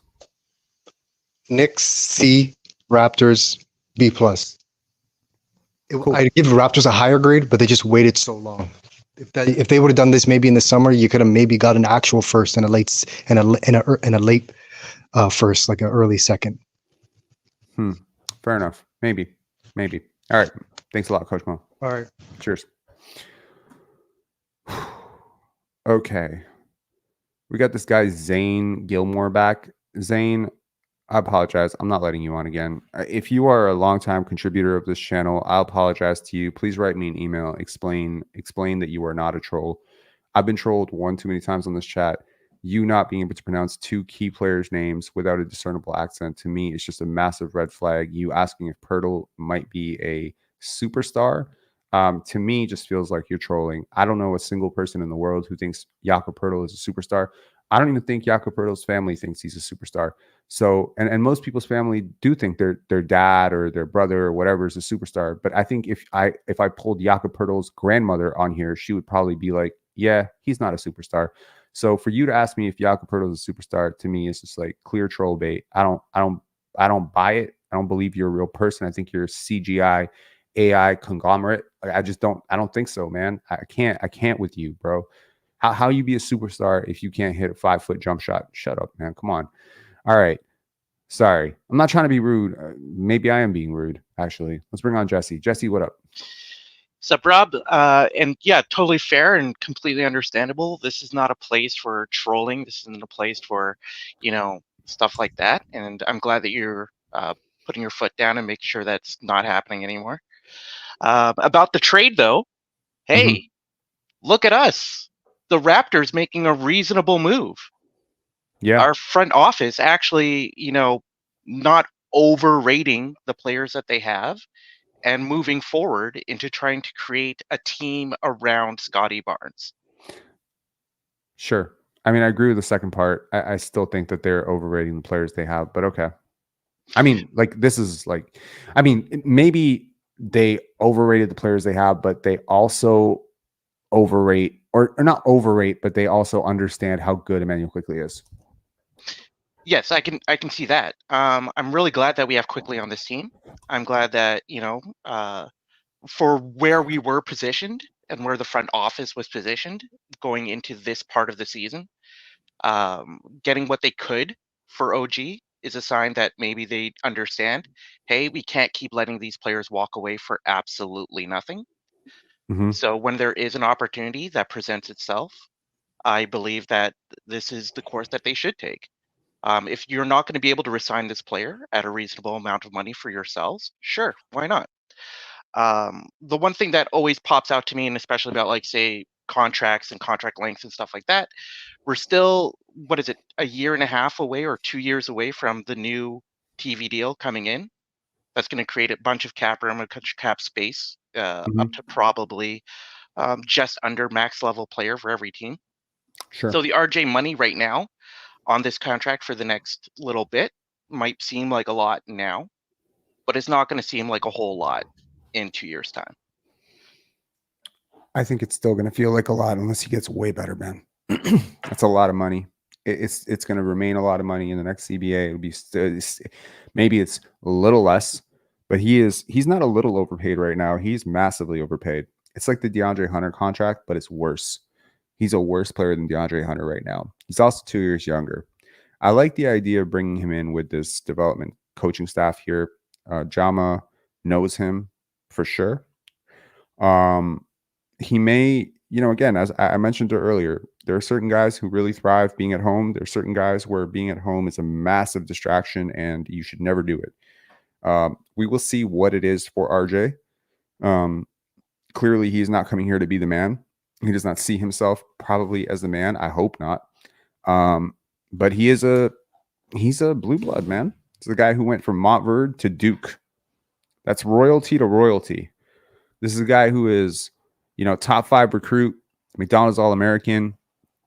The talent is the talent. People don't understand talent. They don't see talent. They don't talk about talent. The talent is talent. And that sounds like very tautological. Like, talent is talent. But the talent upside on RJ, which, I mean, some people might clown that. It's not like you're taking the ultimate distressed asset. Now, is this distressed asset a 2-bedroom condo in Miami before the recession in 2008? Or is this a $300 dilapidated home in Detroit? Is this a mud hut in Chernobyl? It is yet to be seen We don't know. what level of distressed asset really. I'm kind of hoping it's the 2-bedroom condo in Miami because those kind of bounce back a little bit. The Chernobyl ones didn't. So look, it'll come down to RJ, but you don't become as good as he became without loving the game of basketball. I hope, that a change of scenery will be good for him. Again, A change in of theory, scenery and a change of role too, right? Like it's pushing him further down the pecking order. does it? On our team, I mean, it if you does. keep Pascal, it does. If we keep Pascal, it does. And it's what for right now, in this very moment, it pushes him down the pecking order. And I think that's a good thing for RJ. It's a good thing for the Raptors. I don't in this necessarily even trade. agree with that because, I mean, like right now, he's behind Pascal Siakam and Scotty Barnes. If you're looking around the roster, that's about it. He's coming in as your second highest paid player. In New York, he was the second highest paid player. Yep. Okay. So, I mean, like, I don't know. Like, they obviously have very valuable, a very valuable contributor in Dante DiVincenzo, right? They have a very, very good team. Like, the Knicks are awesome. The Josh Hart deal is amazing. The fact that they got him. They don't need necessarily the players that they gave up in this trade. They were weirdly expendable, but they were younger. Like, they gave up prospects. Like, I know people don't want to think about RJ as a prospect because he's been around forever, but you did get, like, you got a pair of 23-year-olds, bro. It's absolutely on Scotty Barnes' timeline. Yep. Right? That's the thing. It's on his timeline, right? It's despite what we think about the move right now, it is a move in the right direction in terms of how do we position Scotty as the future leader of this team, as the premier player on this team. Sure. And if I wanted to troll, which I don't, but I know I haven't been here for the full live, but has anyone brought up that this could potentially, what they should have thrown into the trade and made sure was in the trade was dropping the lawsuit? That would have been funny. That would have been great. I don't imagine that they made this trade while still pursuing the lawsuit, bro. That's what I'm saying. I'm like, at least we can save $10 million in real money. Hey, man, on Darko legal Rajakovic. fees. I mean, if you initially blamed Darko Rajakovic for the initiation of this lawsuit, please understand that this lawsuit brought the Knicks and Toronto Raptors to the trade table a lot, probably. So it's like, hey, while we're negotiating this legal battle, that guy Immanuel Quickley, he's pretty good. He really fits next to Scotty Barnes. It's great, Yeah, that would have been hilarious. But like in terms of basketball, yeah, I really like this trade in terms of the basketball for where we're positioned at right now for this season. Even getting the Detroit second, that's still, it doesn't make up for the total fit. Oh, great, that guy's in my head too. Doesn't give up for the first that we gave up in that trade, but it's a Detroit second, so that's basically a late first. So Yep. I'm really excited that at least we're getting some stuff back. right. It remains to be seen what we're going to do further down the line with Siakam or with the rest of this roster. But now we have a lot of depth that we need to fill, and we're going to have to find a way to fill that because it's not on the 905 roster right now. Okay, sure. I mean, I think this hopefully means more minutes for Otto and Boucher and fewer migraines for me watching Precious Achiuwa. It's cool. All right. Final grade for the Raptors. Final grade for the Knicks, man. Final grade for the Raptors, I will give it a B minus. For the Knicks, I will give it a B. I think that they did what they needed to do to improve their roster. Did you say their B team. minus for the Raptors? B minus for the Raptors and a B for the Knicks. I think you might be the first caller that gave the Knicks a win on this. Cool. All right. It is a win for the Knicks. They improved their roster. They put themselves in a playoff position to maintain their playoff position, at least try to make some noise in the playoffs in the East. It's not going to take them into the stratosphere or the next level or an NBA championship by any means, but it's an improvement for them, and it's a slight improvement for the Raptors as well. Cool. Well, I mean, sure. I think OG will be better for the Knicks than he was for us. All right. Cheers, man. Peace. Okay. Given the fact that there are no other callers, Andrew, turn on your mic, man. If you're a real person, turn on your mic. I can't let you on if you're not. Okay. Andrew, what's up? What's good, man? What's going on? Since we know like OG got traded and Siakam's on the trade block, my question is like what other players on the Raptors roster, like if there are any, would you like see potentially get traded by the trade deadline? Thaddeus Young. Thad Young.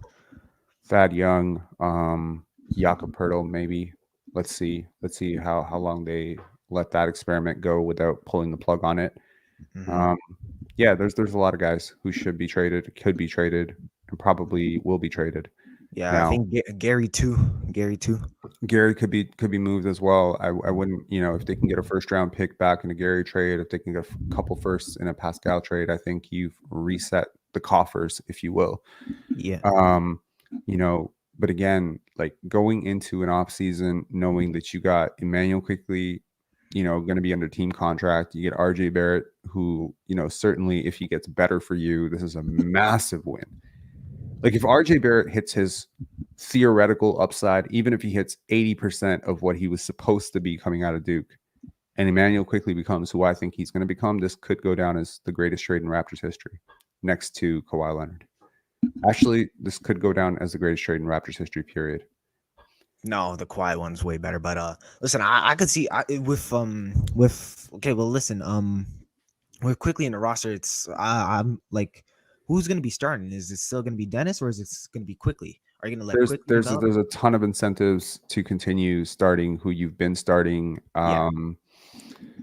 Maybe moving Quickley into the 2 and Gary over to the 3. I think Dennis doesn't make sense starting at all over Quickley. But the only reason you would potentially start Dennis and move Scotty to the 3, which could be a very natural position for him as well. The only reason you would do that is, I mean, your spacing gets atrocious, but I don't necessarily think Gary hurts your spacing. Like Gary for OG swap doesn't really hurt your spacing. It hurts your defense massively, but it doesn't hurt your spacing. Immanuel Quickley in the starting lineup makes a lot of sense, unless, of course, you yourself are doing exactly what the Knicks want to do, which is suppressing his value a little bit as a restricted free agent. You don't necessarily want. I mean, look, in a ideal world, the Raptors rally off, a massive win streak. Immanuel Quickley scores 22 points per game while being one of the best defensive guards in the NBA, and he cements himself for a future max. That's, in one way, the best case scenario. In another way, the worst case scenario, because maybe you don't want to pay Immanuel Quickley a max, and he's someone who has, at least in theory, that level of upside. But again, restricted free agency, you can match it. That's very important to me. It's very important to me. So yeah. Anyways, man. Any final thoughts?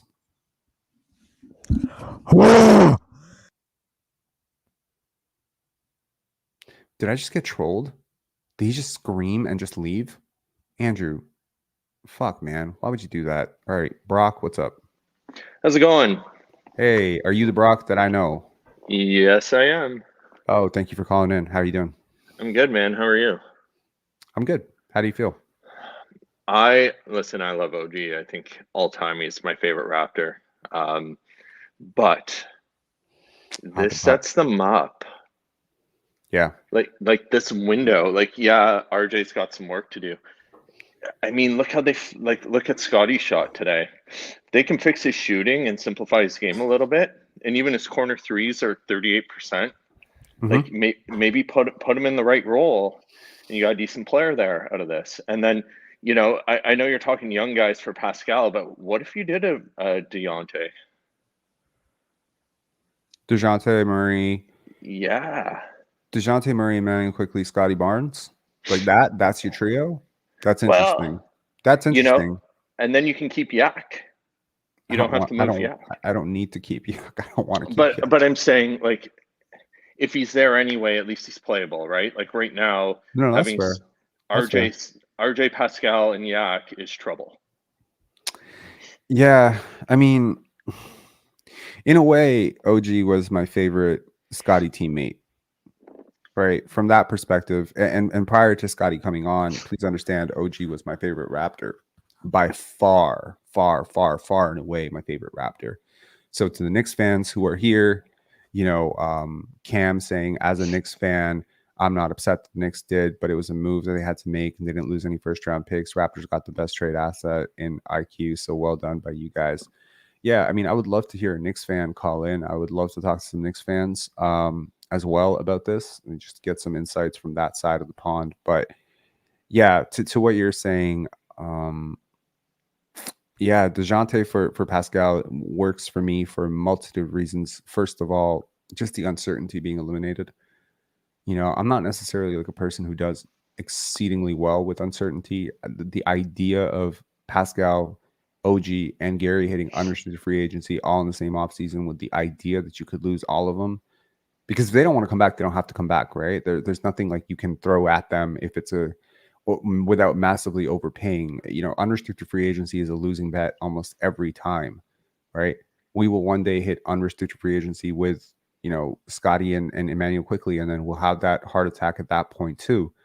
So to not have to do that with Pascal and just to get a more secured asset in DeJounte, I think the move, and you get younger. So DeJounte for Pascal makes sense with nothing else added immediately. You'd probably have to add Hunter to make the salaries work. But I mean, Yeah, if Hunter's coming off your bench, who cares? Right. You would. And that's, you know, where and look, again, Hunter, It's a RJ, solid rotation piece. Right. Hunter and RJ are guys who are knocking on the door of being starters, like good starters in the NBA. Now, how much stock am I going to put into who you were in high school? Is this a James Wiseman, Marvin Bagley argument? No. These guys have been serviceable rotation players on good teams. There's a big difference between being Marvin Bagley and James Wiseman bad, you know, being that level of bust, and being a guy who's a top 5 pick who maybe hasn't quite worked out. But DeAndre Hunter is not a bad player. RJ Barrett's not a bad player. They're not good enough for their draft position. They're not good enough for their contract, but they're not bad players. They're still NBA players. So at worst, they're role players, you know, who work in a sort of diminished role. At best, you know, they're you know, just really yeah, I don't know. And doesn't he shoot pretty well too, and decently? Who? Hunter.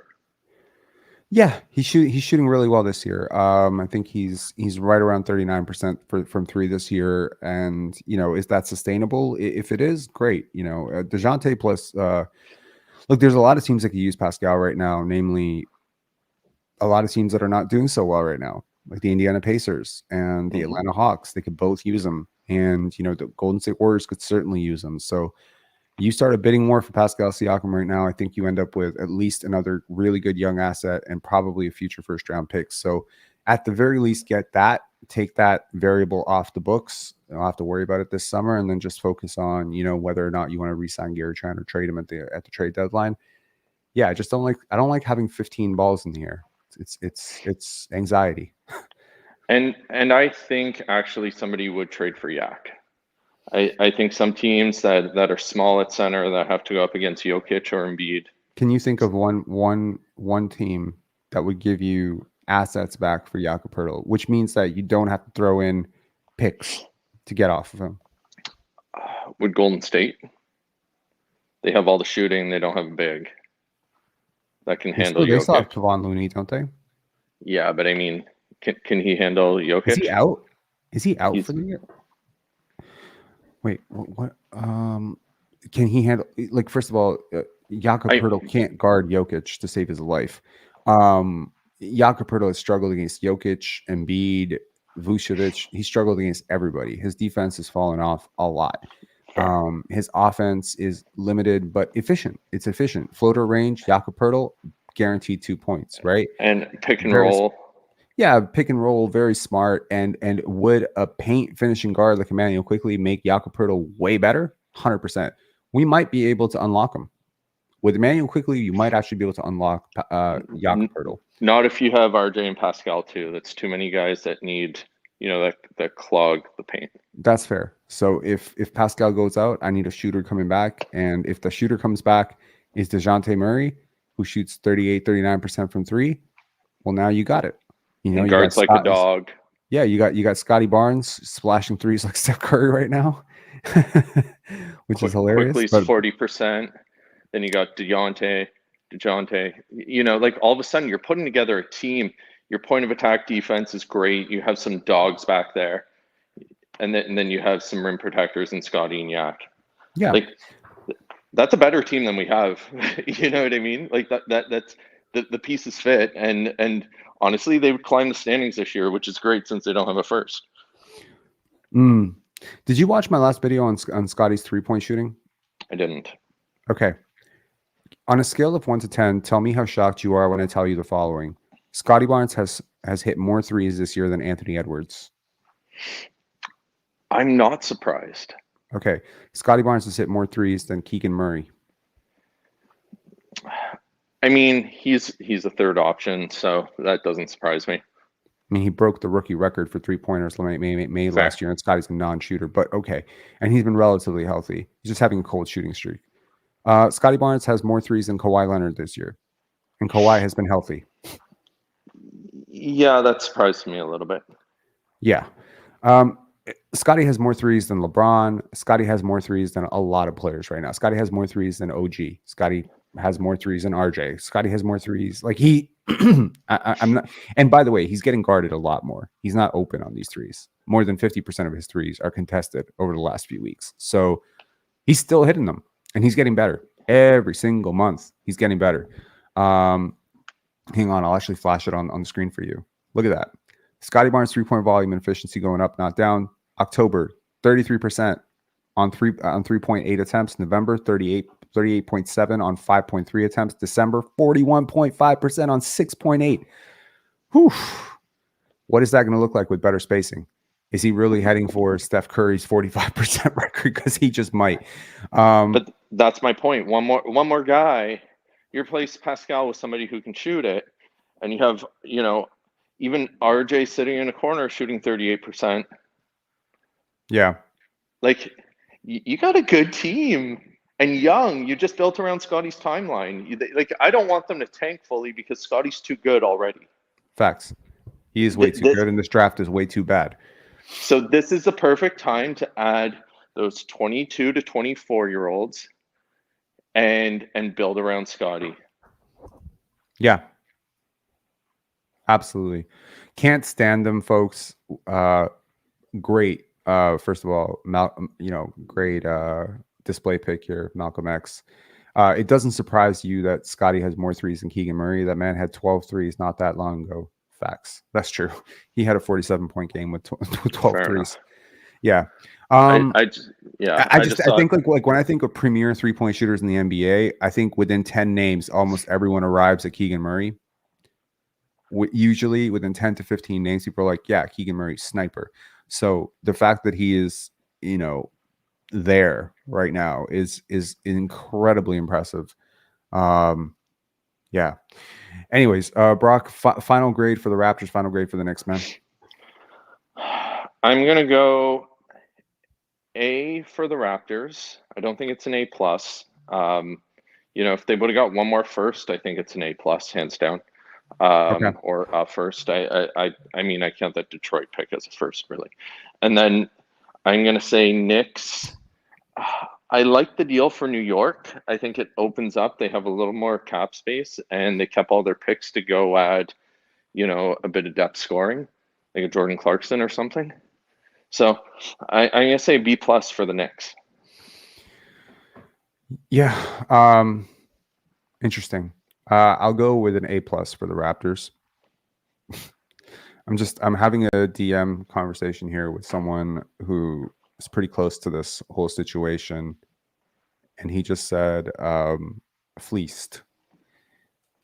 Like he would know. I'm not suggesting that I don't know or that you don't know or we don't know, whatever. But like, I mean, this guy really knows. Like he knows Immanuel Quickley. He knows Immanuel Quickley personally, and he knows him very well. I just don't think people are giving the. I think it's just because I think what the Knicks have done with Immanuel Quickley so far has worked. They have suppressed his value tremendously, right? And it takes a real analytics deep dive to fully appreciate the young player that we got. I think I think you do get like how good. I think you get that he's good, but I don't think that Raptors Nation, especially the people who are saying this is a loss. You're not saying this is a loss. You're saying No, it's a I good think deal. they won the trade. Right. But I think there are some people in Raptors Nation right now that are justifiably perturbed and think that the Raptors may have lost this trade or that this is relatively even. I think, you know, the last caller, Jesse, saying, you know, that the Knicks get a B+ and the Raptors get a B. I think that a lot of people are really, when they say this, I think it might be an emotional attachment to OG, which I fully empathize with and get. But I think more of it has to do with just how underrated Immanuel Quickley is as a player. You know, I had a visceral reaction when the Raptors traded for Kyle Lowry because I genuinely believed at the time that he was a top 10 point guard in the NBA, and then I felt quite sad that they were going to go for an aging, over the hill Steve Nash. The fact that they got Kyle Lowry sent me into ecstatic, and all my friend, you know, who told me about the deal could talk about was, oh my god, they gave a first round pick for this random bum from Houston. Immanuel Quickley at this age is considerably better than Kyle Lowry at that age. Like, it's not even close, not even 1% close. Like, it leaps and bounds better. So what you've done is you've set the table for your next championship. Also, I think RJ was misused in New York. The jury is out on that. Maybe. And the same person, you know, who I'm talking to here thinks RJ Barrett is a much better player as well than I'm giving him credit for. He's like, I'm watching you live. You're underselling RJ a bit. I'm being cautiously optimistic with RJ. I think there's upside there, and certainly more upside than there was with Malachi and Precious Achiuwa. Right? He can't shoot threes from the top, and that's just a reality. He's a corner threat.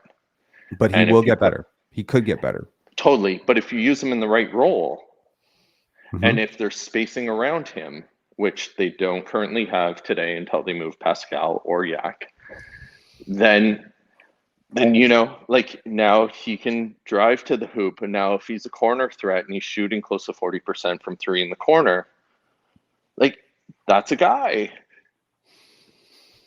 That's another 20 plus point per game guy that, you know, if you can get serviceable D from him, like, you just got a guy that can, you know, not fully replace what OG gave you, but can shoot it from the corner, probably can create his own better. Yeah. And you have other defenders.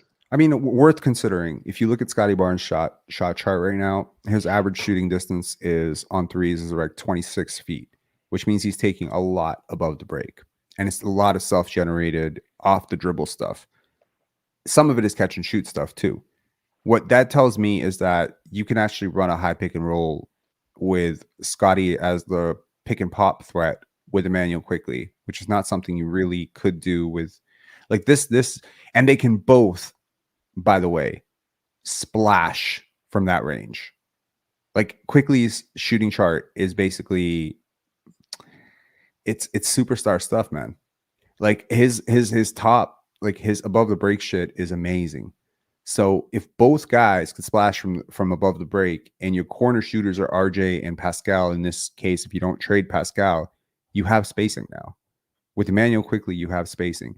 And, you know, they were trying to create OG into this above the break guy, but he's still more of a corner guy. The above the break stuff hasn't come for him. And, some people may not realize this, but shooting from the top is harder, considerably harder, because it's further, right? And it's also just a place where typically when I talk about above the break 3-point shooters, I'm thinking Damian Lillard, Trae Young, superstars, Kevin Durant. Look at all the iconic threes that those guys have hit. Where are they from? Are they from the corners? No, because corners are for role players. If RJ can become an elite role player for us, great. I think that would be a massive, massive thing. I'm worried about his defense. His defense sucks, but he's big enough, long enough that you can hide him a little bit. But yeah, his defense does. Yeah. Brock, any final words, man? Your mic is off. You might be off. Okay, we're going to bring on Jason Watson. Thanks a lot for calling in, Brock. Jason, how are you doing, sir? What's up? Your mic is off too. I'm doing pretty good. Okay. I just got home from the hospital, and we were about 10 minutes ago, and I just really wanted to call in. Appreciate it. Read the trade. I'm kind of sad to see OG go, to be honest. I really loved OG. Happy to see Flynn and Precious go. Couldn't wait to get rid of them. I was kind of getting sick of watching them play all the time, to be honest. RJ, I'm kind of biased because I love Canadian players because we're a Canadian team. We're the NBA team of Canada. I'm not sure if that's been said yet, but longer term, I think he'd be excited to stay here. It's his hometown. He lives just down the road, and I think that's amazing longer term. Maybe not necessarily have to do with basketball play, but to me, that's really cool. I'd rather cheer for a Canadian, to be honest. And Immanuel Quickley, I was looking to him last year. Haven't lately because of the rumors about OG being traded to the Knicks a year ago. But he seems like a really exciting player that hasn't had much of an opportunity.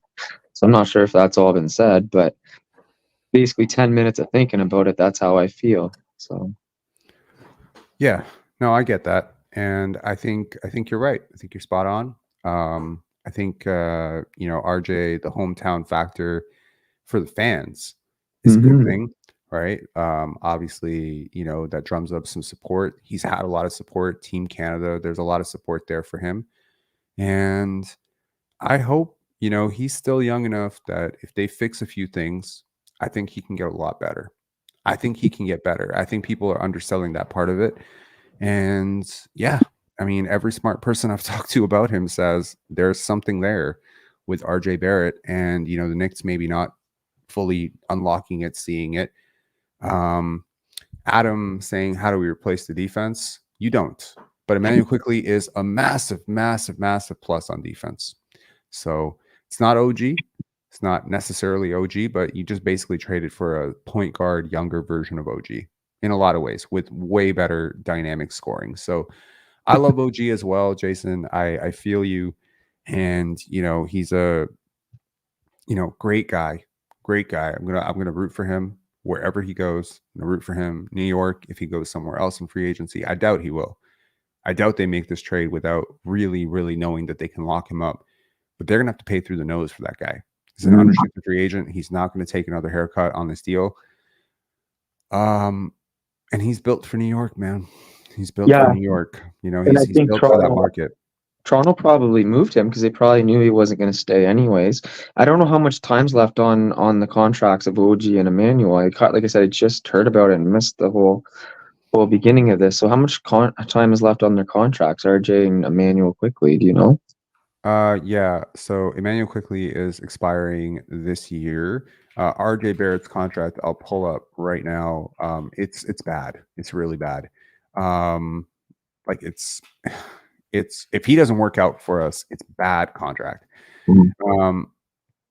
It's not what you would have paid OG, but his contract this year is 23.3 million.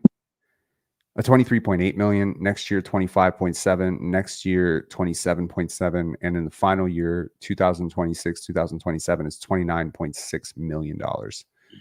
So yeah, it's not fun times for a player who has sort of not been, I don't want to say sort of not been great. He hasn't been great.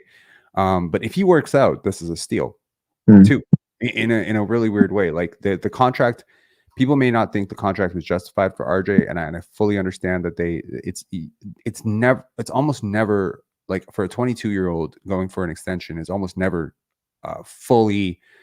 If Benedict Mathurin hit free agency right now, they'd have to extend him to a ton of money. They'd be batting on him getting better at things that he's not very good at right now. There's a lot of young players like this that you're just batting on upside, especially underclassmen, younger guys like RJ who come into the draft cycle.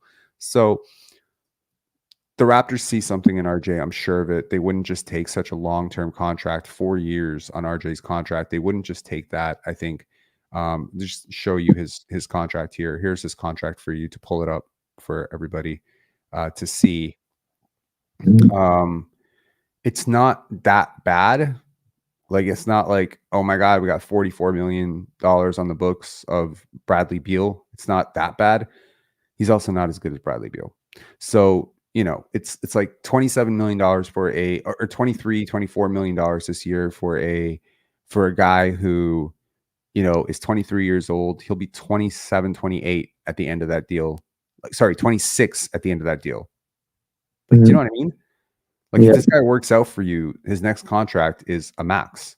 You know what I mean? So I think it could work out. I think Darko and Jama are gonna make him the best version of himself, whatever that is. Is that a 2-time All-Star? I doubt it. Maybe. Is that a very good starter? Let's see. The defense worries me, but that's about as far as I'm willing to go. Yeah. How about Quickley? I wonder what the odds are of retaining him. Who? Quickley? Quickly, actually, the odds are 100%. Yeah, 100% of retaining him because he's a restricted free agent, and you can match any offer that he gets. So if some team out there throws $30 million at him, you can still get him. And $30 million for Immanuel Quickley and 25 for RJ is still $55 million. $55 million is still very affordable for two guys that if you expect them both to start next year, that's very affordable given Scotty's still on his rookie deal. I'll be curious to see what they get for Pascal Siakam. Anyways, Jason, any final thoughts, man? No, I gotta go because I gotta go take more meds actually. So I just thank you for letting me call in and thank you for all the great work. I love all the content the last couple of days. It's been amazing to have something to listen to. So thank you very much and keep it up. My pleasure, sir. Feel better. Yeah, Stay well, healthy. Okay, bye. All right, let's bring Brock back on. Brock, sorry about that. Your mic was out. Hello? Hello. Okay, I've got Zane and Gilmore Zane here. I'm not letting you back on, bro. I mean, I'm not. And Brock seems to have gone. Please come back anytime if you would like. James saying, "Wow, no details yet. But I'm going to hate seeing OG in a Knicks jersey." Yeah. Aram saying, "Is this official?" Yes, it is. A Shep saying no. No, as in that guy not coming back on. Yeah, he's not coming back on, bro. You made 2 accounts. IQ looking to get paid. Who wouldn't? Oak Tree. Imagine Wiggins, Kuminga, and another piece back for Pascal. I don't want Kuminga or Wiggins. I would die. Also, Kuminga is not Canadian. Rob, we doing a Detroit watch party? We are not, because I don't want you to see me pass out and cry on air if we lose. Okay, that's hilarious. Brandon Pellon saying per Woj, Raps still exploring Pascal trades. Cool. Okay, I'm gonna go to Real GM just to get their reaction on this. Should be very comical / interesting. I wonder. It's always a hilarious place. Once again, to anyone who thinks I have an account, log in. Nothing. I don't. Okay, official Immanuel Quickley thread. Woj to the Knicks. OG to the Knicks. What?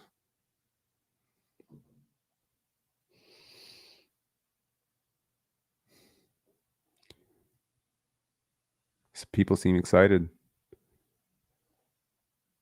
We got a capable guard. Oh my God. I'm so happy. We robbed the Knicks. Called it. RJ coming home.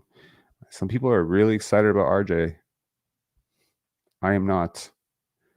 But I am excited about potentially correcting some of the stuff that's been going on with him and hopefully making him a better player.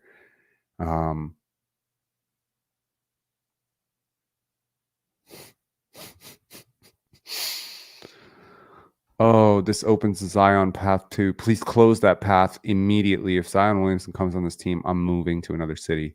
And Precious gone. Hallelujah. Yes, sir. Finally, Messiah. We got some effing guards. Totally. Hopefully, we got some picks out of it too. Well, we got a Detroit early second. So again, early seconds are very, very valuable picks, man. Like you look at Andrew Nembhard. There's so many players who've been picked from range 31 to 35. Apologize to Messiah here. Knicks fans melting down on Alan Hawkins' timeline. This feels good.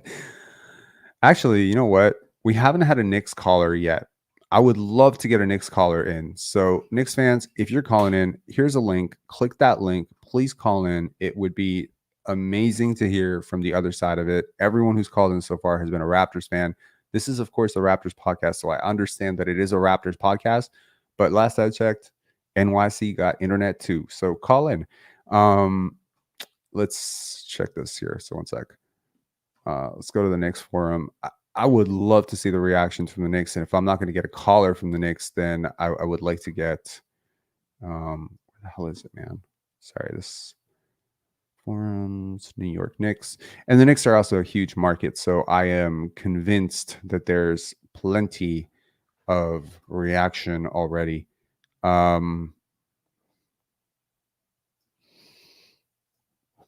Okay. RJ is gone. Wow.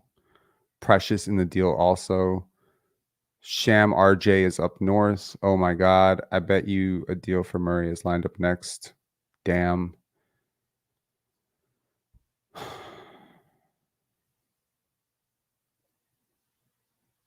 I don't like this deal. What the fuck? We definitely overpaid. RJ plus IQ plus picks. We got worse.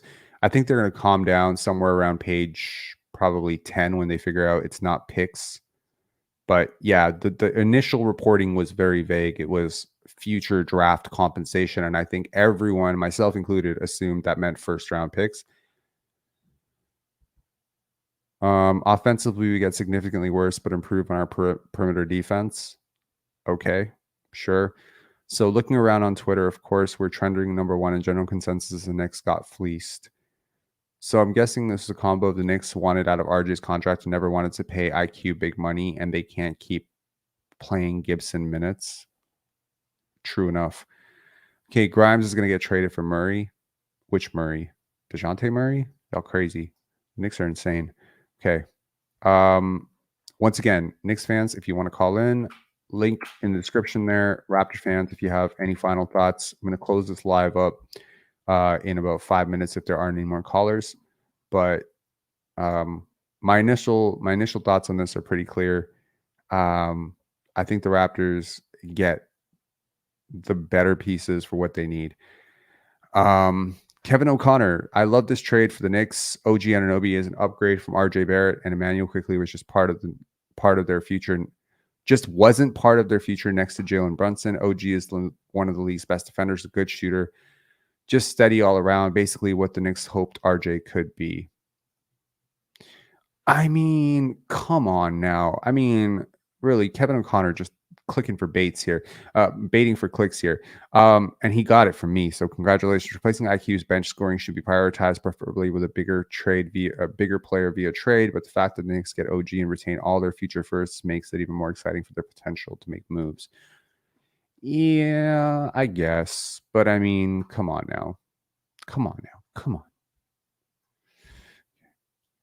Let's see. What's trending? DeJounte Murray.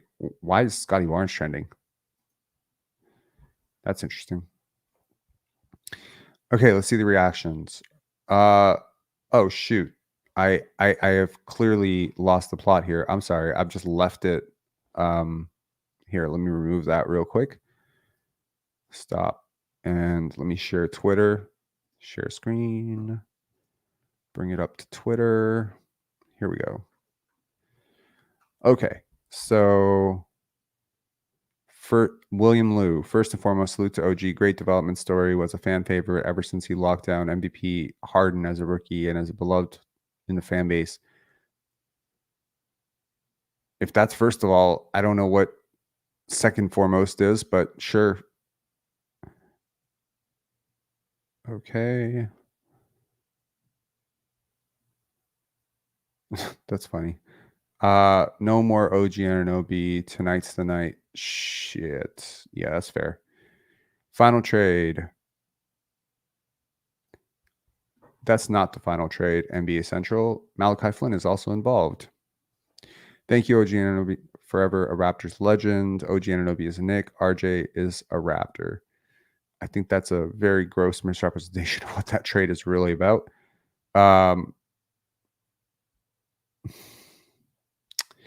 See, that's the problem, right? Like most people hear this trade, they think RJ first because he's always listed as first. And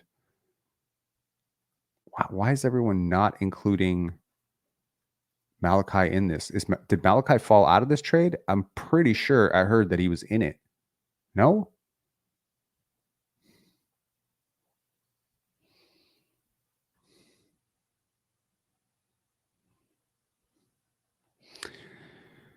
Yeah, CAA made this happen. Agents rule the world, man. Okay.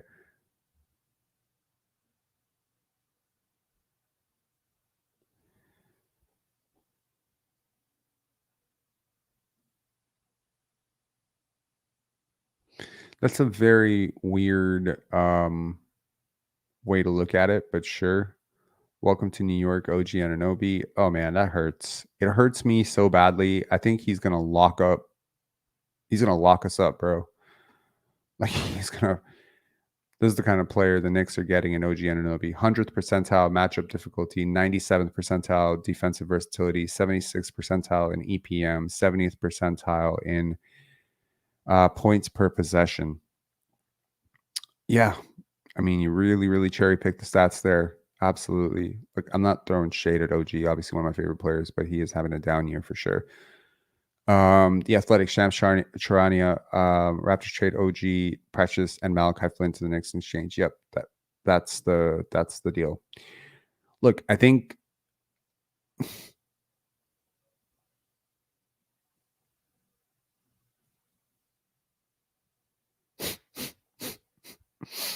that's hilarious. Okay. The Knicks are out here making moves. All right.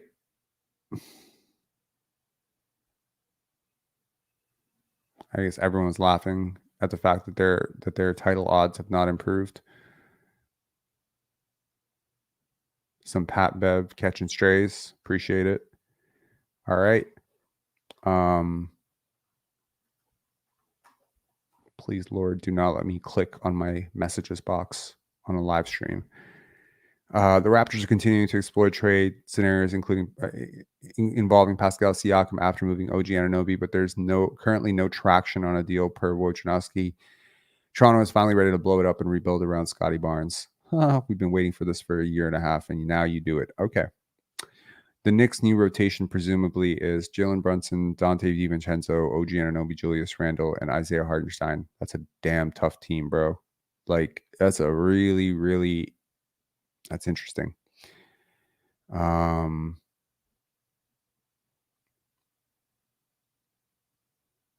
He is not picking up that player option, Knicks Muse.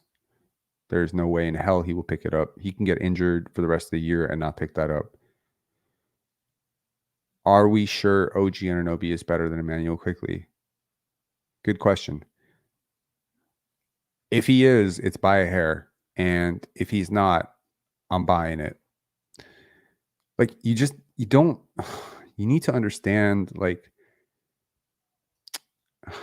this ties in so much to what I was talking about yesterday about upside, playmaking potential, self-creation. These things are so valuable. They don't always show up in the box score, but they show up on the court. You know, if you watch the game, you understand. Immanuel Quickley is in a different tier, man. Knicks front office put on a 4-year masterclass on creating roster depth, stacking assets, making great draft picks, and then signing strong talent for the low just to cash it all in those chips for OG Anunoby. I have no words. Yeah, except, from the Knicks perspective, they didn't cash in all their chips. They got rid of a contract they didn't want to be on, and they got rid of a very blue chip prospect, in my opinion, Immanuel Quickley. But they still have many first round picks in order to maneuver this deal. And if they look good with OG Anunoby, like they can make a deal. Like they can fully make another deal and get back a very good player from someone at the deadline.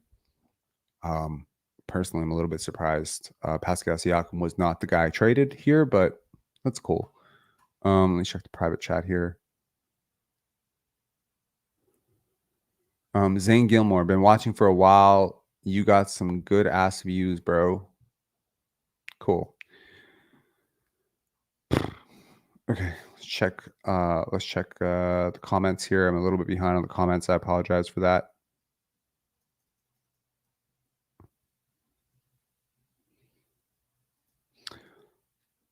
Why is Dennis back in the starting lineup, dude? What does this change? Because now Scotty has to start at the 3. I don't even think that that's necessarily true. You can start Gary at the 3. I don't think he's any worse or better there. I mean,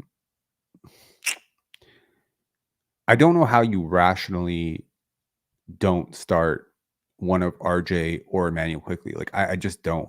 Like Scotty, RJ, Immanuel Quickley, Pascal Siakam, and Jakob Poeltl is the logical progression here. I don't even understand how you could not start those 5 players. Like it would be insane to me. Like now you can probably tell yourself, oh, well, what about, I think Scotty can still start at the 1. Immanuel Quickley starts at the 2, and they just swap positions on defense. You understand what I'm saying?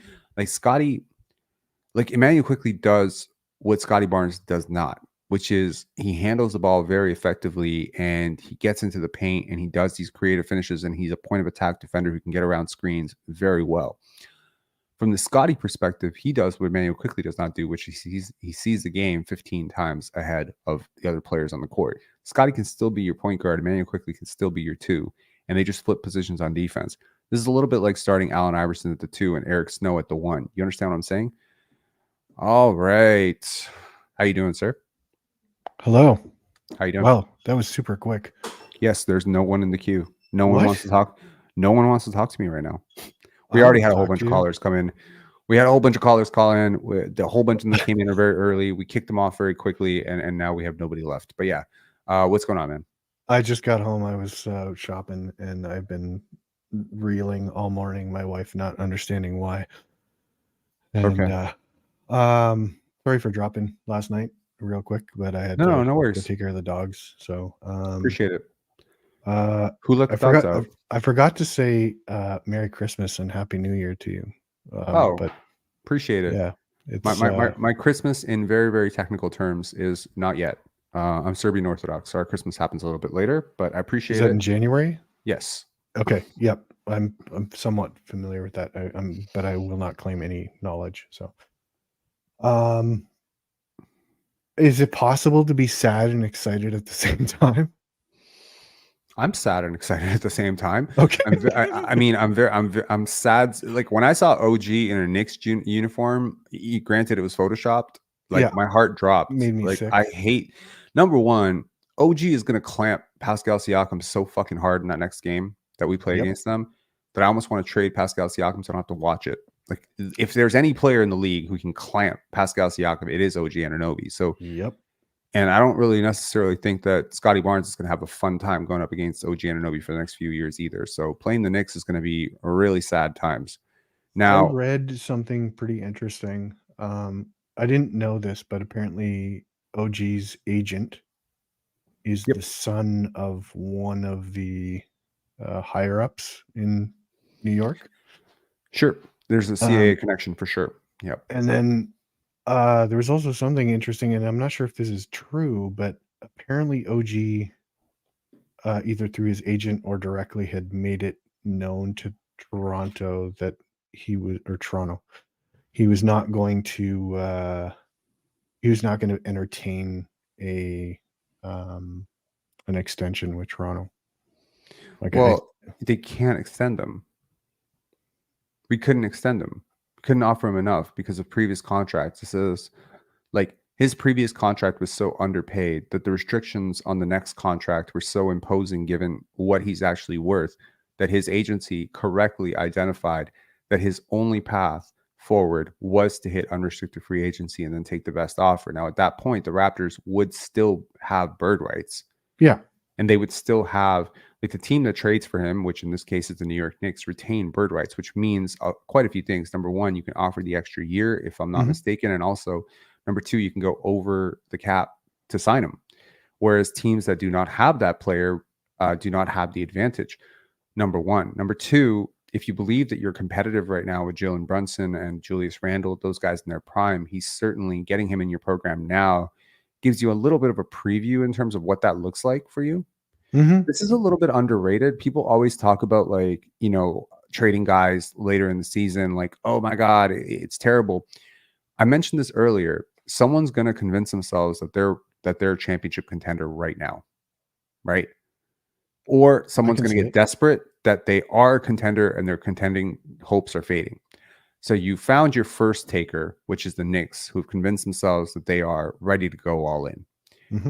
Naturally, if you trade Immanuel Quickley for OG Anunoby, you're making a win now move in the hopes that it doesn't burn you too badly in the future. It will. I think it will too.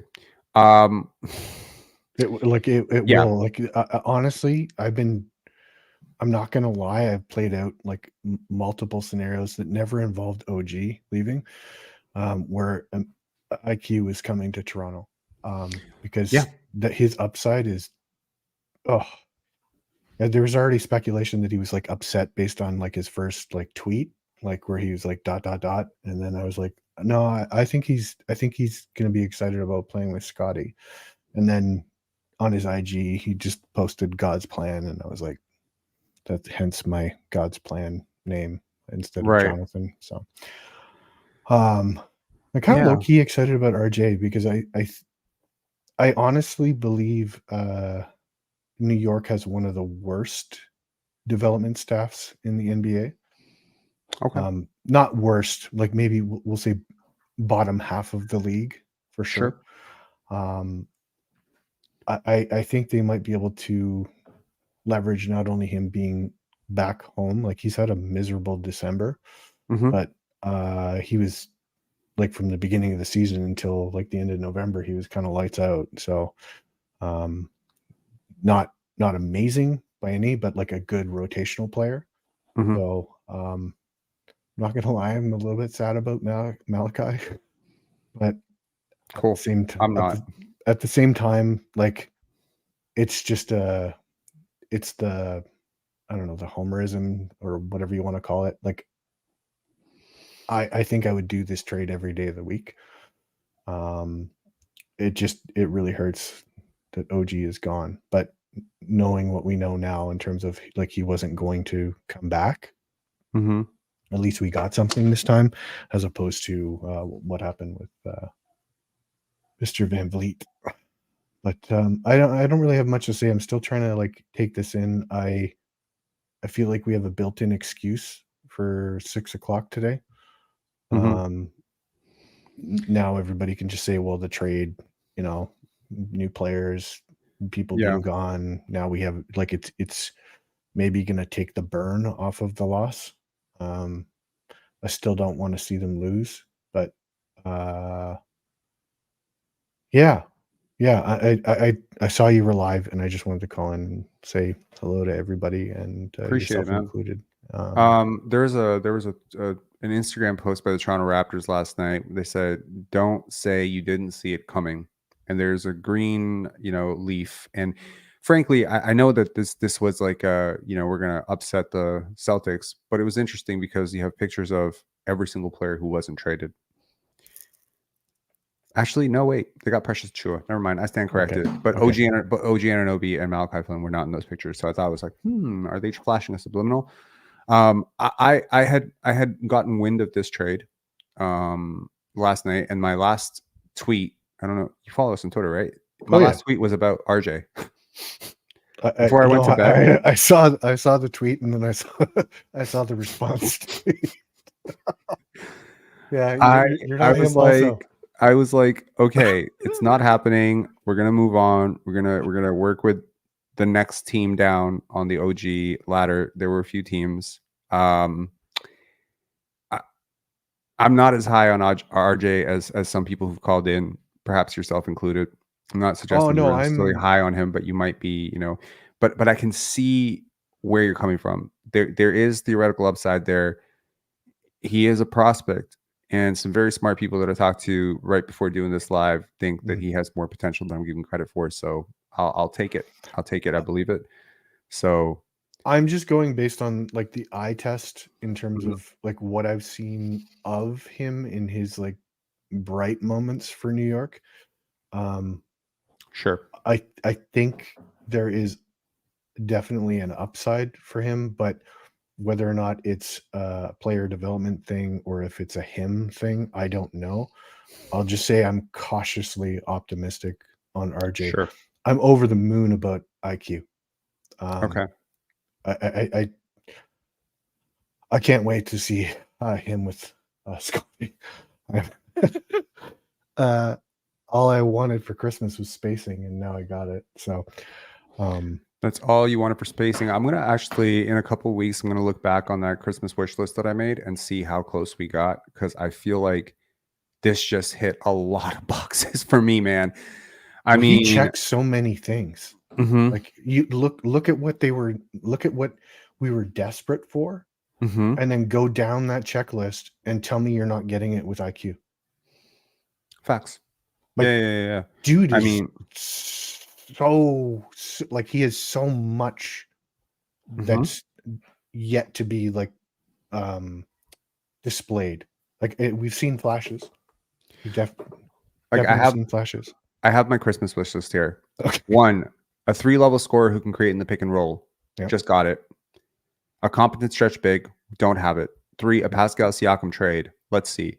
Future draft capital via trade. Technically, we just got some. Mhm. Free Grady Dick. We shall see. Christian Koloko, positive update. We shall see. A change to the starting lineup. We got it. Mhm. Scotty Barnes to get into the All-Star game some way. Not yet. Either Dennis, Jakob, Thad, or Boucher traded with at least a pick coming back. We literally traded everyone but those guys. Yep. Okay. Minutes for Javon or Jonte. That might be hard now. Playoffs and a competent first round. We shall see. We the North Part 2 Showtime edition. This puts us on that path. Team identity. This also gives us that. Masai Ujiri press conference addressing the fans. We're about to get it. Mhm. Public apology from the media for Scotty slander last year. I will not hold my breath. You're never The gonna get return that. of a proactive, forward-thinking front office. We just got it. Some direction for the 905. We got that, actually. The 905 have turned a corner. A time machine to flash forward 3 years. Oh, this is never going to happen. 13. Precious Achiuwa finally gets really smart about basketball suddenly. I should have said Precious Achiuwa gets traded, but okay. This is no longer a concern. So technically we got that and take that Yeah. off the table. Continued development of OG as a 3-level scorer who can switch 1 through 5 and handle pick and roll. Also off the table, not on our team anymore. Right. Surprise prospect pop somewhere we're due. We shall see. A win against the Pistons. We shall see. Health and growth for all the players. We shall see. For the public to stop calling Darko stupid because he has an accent and weird facial expressions. We shall see. AJ DeBasa in 2026. We will not be that bad. Now, Cooper Flag 2025. Let's see. Let's see if we get a draft pick back. Scotty next level. I think we saw it last night. I saw Yeah. Scotty. Oh my God. Scotty next level. We saw last night. 28 2-way Pascal Siakam. I'm not going to hold my breath. No. Scotty snaps and takes over the locker room. Okay, and an impressive road trip and New Year turnaround. We shall see. Okay, so I'm like hitting like a lot of my Christmas wish list. Santa has been very kind to me so far, so I appreciate that. Anyways, my final question to you is: what is your grade for the Raptors and grade for the Knicks? And we'll move on to the next caller. Okay, I'm gonna be conservative in my approach. I'm gonna say it was an A minus or a B plus for the Knicks. Okay. I'm more leaning towards like the B plus or B plus plus. Mm-hmm.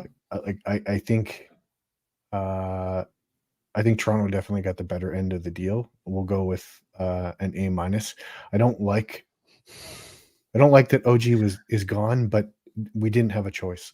The number of people who have differentiated this trade by one grade, like one, not even like one full letter grade, but like a grade, it's like an A plus, or a B plus, A minus. You know what I mean? Like that one jump up. So basically, people are saying this is a pretty lateral trade, but the Raptors won by 4%. Yeah. That's interesting. I think that's fair. Sure. One Yeah. thing, like one minor thing, the very first thing I saw when I saw the news break, I turned to my wife and I said, two things are going to happen, like within a very, very short order. We're going to see the announcement for the Pascal extension, or we are going to see another huge trade. You're a prophet, sir. Well, I mean, prophet that's looking at a grape tree saying that's a grape tree. Like the timing of this OG trade lining up exactly with the Pascal Siakam trade window makes me think this is going to be a twofer, and this is going to be a day that will live either in infamy or, like I don't know if I've shared my grade, but I'll share it with you before I let on. I give this trade an A plus for the Raptors. That's how high I am on Immanuel Quickley. And I'll give this deal a B for the Knicks. I don't think you're contenders, and I think you've gone all in a little too soon. I don't know, like 2 years ago, if the Sixers had traded Tyrese Maxey, or like, I mean, this is like really Immanuel Quickley and Tyrese Halliburton, same age. Yep, it's close. Tyrese Maxey and Immanuel Quickley, same age. Yep. I mean, they're the same age right now, in fairness. But like, I think he can hoop, man. Like he's a really good player, man. I'm super. People don't look at the raw box scores, man. He's a really good player. Yeah. Like even when I saw the Precious and the Malachi stuff, I was just like, okay, that's for like salary. And I was, as soon as I saw IQ, I mean, don't doubt that the Precious has some value with the Knicks. They need defensive bigs. They got better defensively. And he's he went to school in New York, like high school. Yep. And there's some familiarity there. I think this might give Malachi like an actual go. Yeah. I mean, look, if OG and Precious turn into what Raptor fans were dreaming they would turn into 2 years ago, then this deal is a very, very very good deal for the Knicks. Yep. To the point where it might even be a win for the Knicks. But I'll bet that Immanuel Quickley turns into a star before I bet on those two becoming all-stars. So yeah. Anyways, thanks a lot for calling in. God's plan. Take care, Jonathan. See ya. Bye. Bye. All right. Let's bring on Jeffrey. Jeffrey, how are you, sir? Hey, man. Can you hear me? Yes, I can. Okay. Finally getting to watch one of your lives live from France, Europe. So first of all, shout out to the community. Shout out to you for the hard work and the great content constantly at every hour of the day and of the night. I don't know. I think we did a 6 o'clock. We did a 6 a.m. live. So this is crazy. We did a 10 p.m. live about the game. Then we did a 6 a.m. live about Scotty Barnes' 3-point shooting, and now we're doing a 2 p.m. live about OG Anunoby getting traded. My girlfriend thinks I'm insane, but like, I mean, I'm trying to do something here. Like, I mean, we became the biggest, most watched, at least, Raptors post game show on the internet. That's a huge thing for me. That's a very important thing for me, and I don't take that lightly. So I think the community, is important, of course, and it's important to give back to that community as well. So it's important to do these lives and to have that connection and to have these moments that you can, because we can all go back to the trade deadline last year and our heartbreak, and that's a collective experience that we had together as 2,000, 3,000 people who attended that live. We could have that together. You know what I mean? The playoff disappointment, the play-in disappointment, we did that together. The draft reaction, we did that together. We've done everything together for a year. So it'll be great because, going forward, we might be able to experience good moments as Raptor fans together too, because we've experienced so much misery together that only makes us stronger. So now we're experiencing Immanuel Quickley becoming a Raptor together, which is friggin' amazing. So you've Yes, gone sir. through all that hell to go through to get to heaven here, and this is heaven for me. I mean, Yeah. I hate to see OJ go. I would have traded so many other things other than OG. I would have let Grady go before OG. I probably maybe probably. Probably. I would have let Otto go. I love Otto. I would have let Jakob go easily. Same. I would have let Same. Pascal go. There's so many things I would have let go Same. before OG, but you have to look around at market inefficiencies and value. And OG had this tremendous value around the NBA. And to everyone saying, you know, they should have taken the Memphis deal last year for 3 first-round picks. If Immanuel Quickley becomes what I think he's going to become, Immanuel Quickley will be worth 6 first-round picks.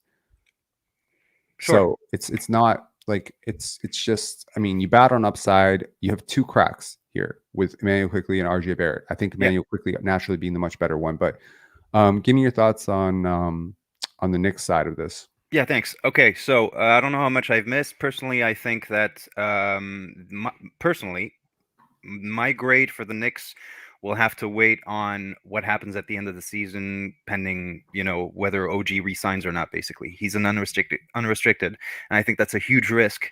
But I mean, if he resigns long term with the Knicks, I think it's like you were saying previously with the previous caller. I think it's a pretty even trade, and most of all, seeing all the hate and vitriol that has been spewed about Bobby and Masai, some of it rightfully, right? We know it's been a few years where we've had some real angst about them not moving soon enough, etc.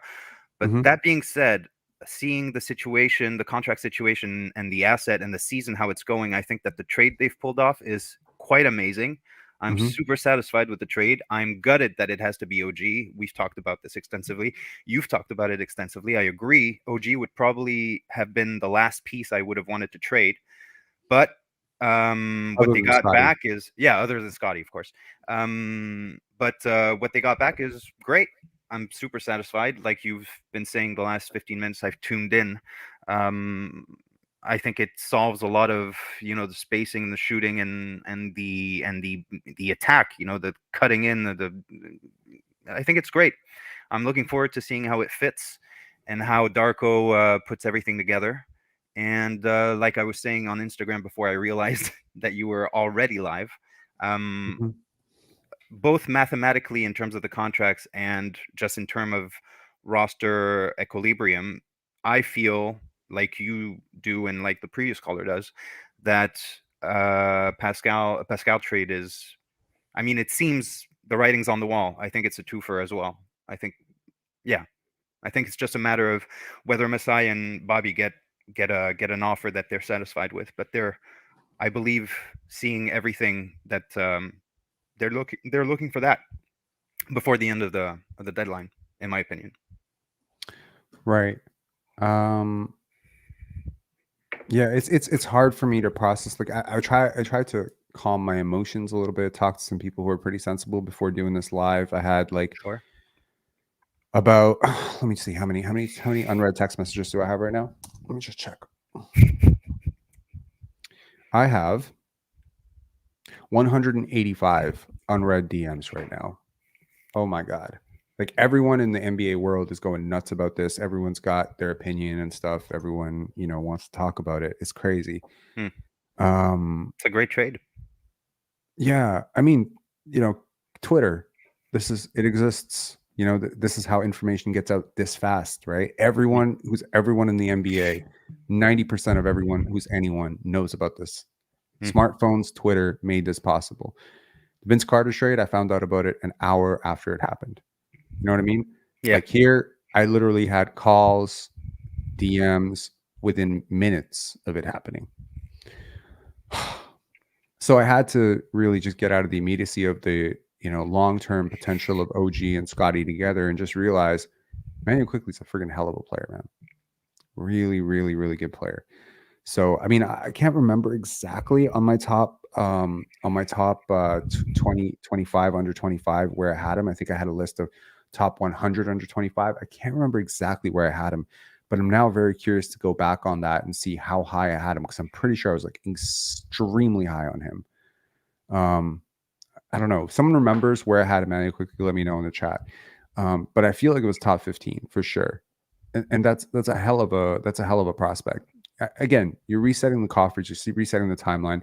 I do think that second round pick from Detroit will be a little bit of an underrated bonus cherry on top. Absolutely, I agree. Yeah, like the sleuths and the scouts, like everyone says, with the draft this sort of flat, and there are guys in the 20s that I'm looking at right now that are like, they really fit what we're doing. This is interesting, but we don't have this 20th pick, 26th pick, 28th pick. Who knows, who pops in March Madness? Who knows who rises up, right? But there's already 10, 12, 13 guys who are emerging in that 10 to 30 range where I'm like, well, 10 to 30, one of those guys will fall to 31, right? So, it's interesting. I think we have even added incentive to beat Detroit tonight. If there wasn't enough incentive, we need to keep our second round pick 31st.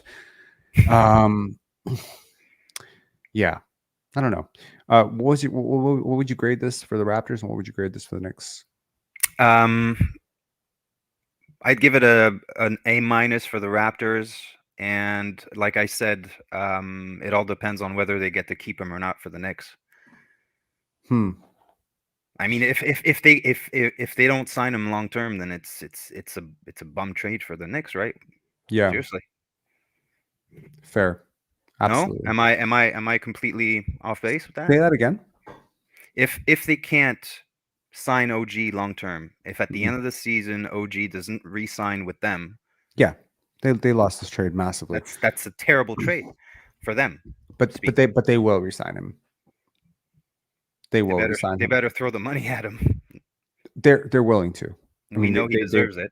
Yeah, he deserves a lot of money. I don't know if he's ever going to be worth 42, 41 million or whatever he's going to get. If FVV got that bag, I want OG to get that bag. Fred VanVleet getting that bag is a completely isolated incident. I know. That should never ever happen again for anybody. It would be like, like those Saudi Arabian teams that are offering like $800 million for a player to come play for them. Al Hilal with Cristiano Ronaldo. Exactly. So basically that. Yeah, absolutely. The Houston Rockets are the Al Hilal of the NBA in terms of ownership groups, and they went all in, and kudos to them. Kudos to them. It's working. Last night was fun. Yeah. If you saw it, you saw it. Yeah. So CAA Rose's son will want big time money for OG. Yeah, man. I mean, look, and also like don't sleep on the endorsement and the market that is the New York Knicks, right? Absolutely. Like that's a big media market. That's a huge place for an athlete to grow their brand.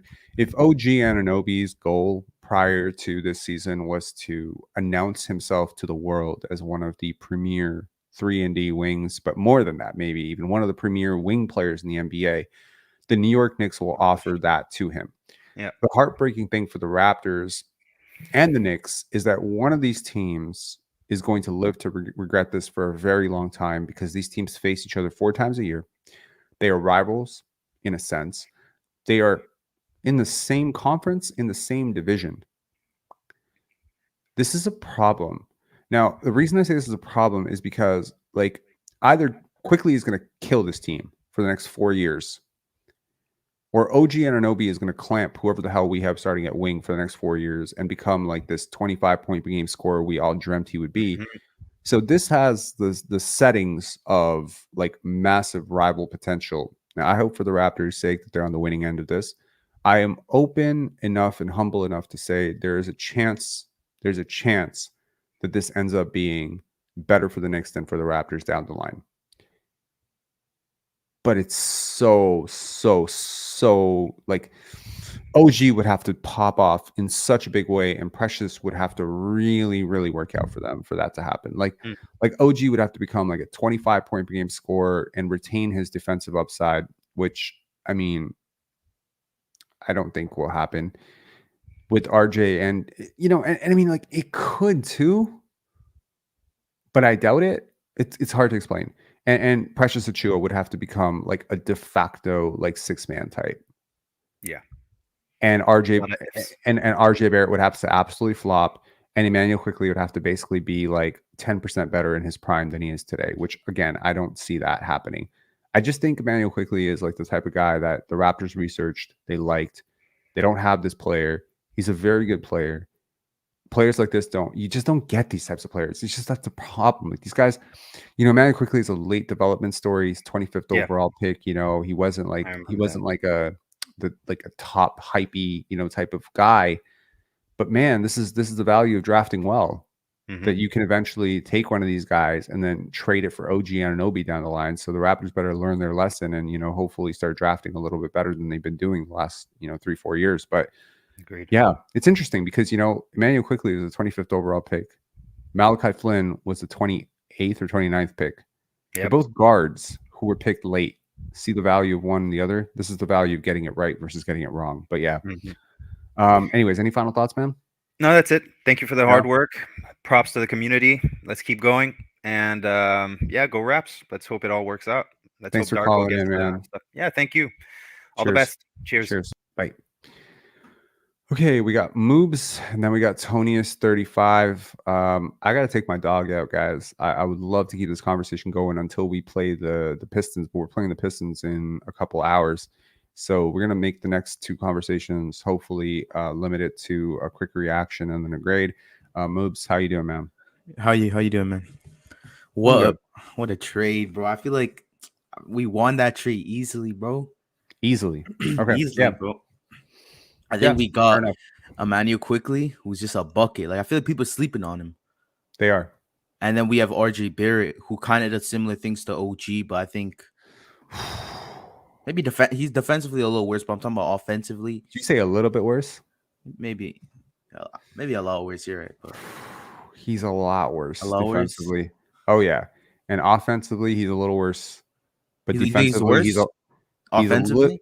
Okay, so offensively there's a world in which this breaks even Yeah. between these two players. Like maybe if OG exceeds, and the only value here is there's 3 pluses to OG over RJ, and they're very vague. Number one, athletic potential.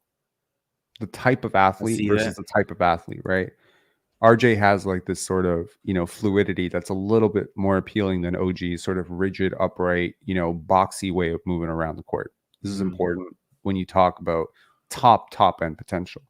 Number 2, he's younger. Number 3, he's cheaper. That's it. He's not a better offensive player. He's not even close defensively. He will never be close defensively. It will never be a conversation between these two players as defenders. Offensively, though, he can be better than OG Anunoby. He could be better. He has a little bit more of a natural feel for the basketball game, but OG Anunoby is a very hard worker, and I've seen a lot of good stuff from him this year in terms of paint finishing, creating, whatever. It's still very unnatural for him, but hey, yeah, I mean, RJ is good from the corners. Neither one of these guys can consistently splash threes from the top, but now they don't need that because Scotty's doing it, and you got Quickley doing it. So Yeah. So I got one question for you. What do you think our lineup's gonna be now? You think Immanuel Quickley starts, or you think we bring him off the bench? Only reason to keep him off the bench is to keep his contract value low, keep his raw box numbers low, so that you can retain him at a more reasonable contract value. I feel like him getting 25 to 30 million is non-negotiable. He's going to get that as a restricted free agent. Some team is going to throw it at him.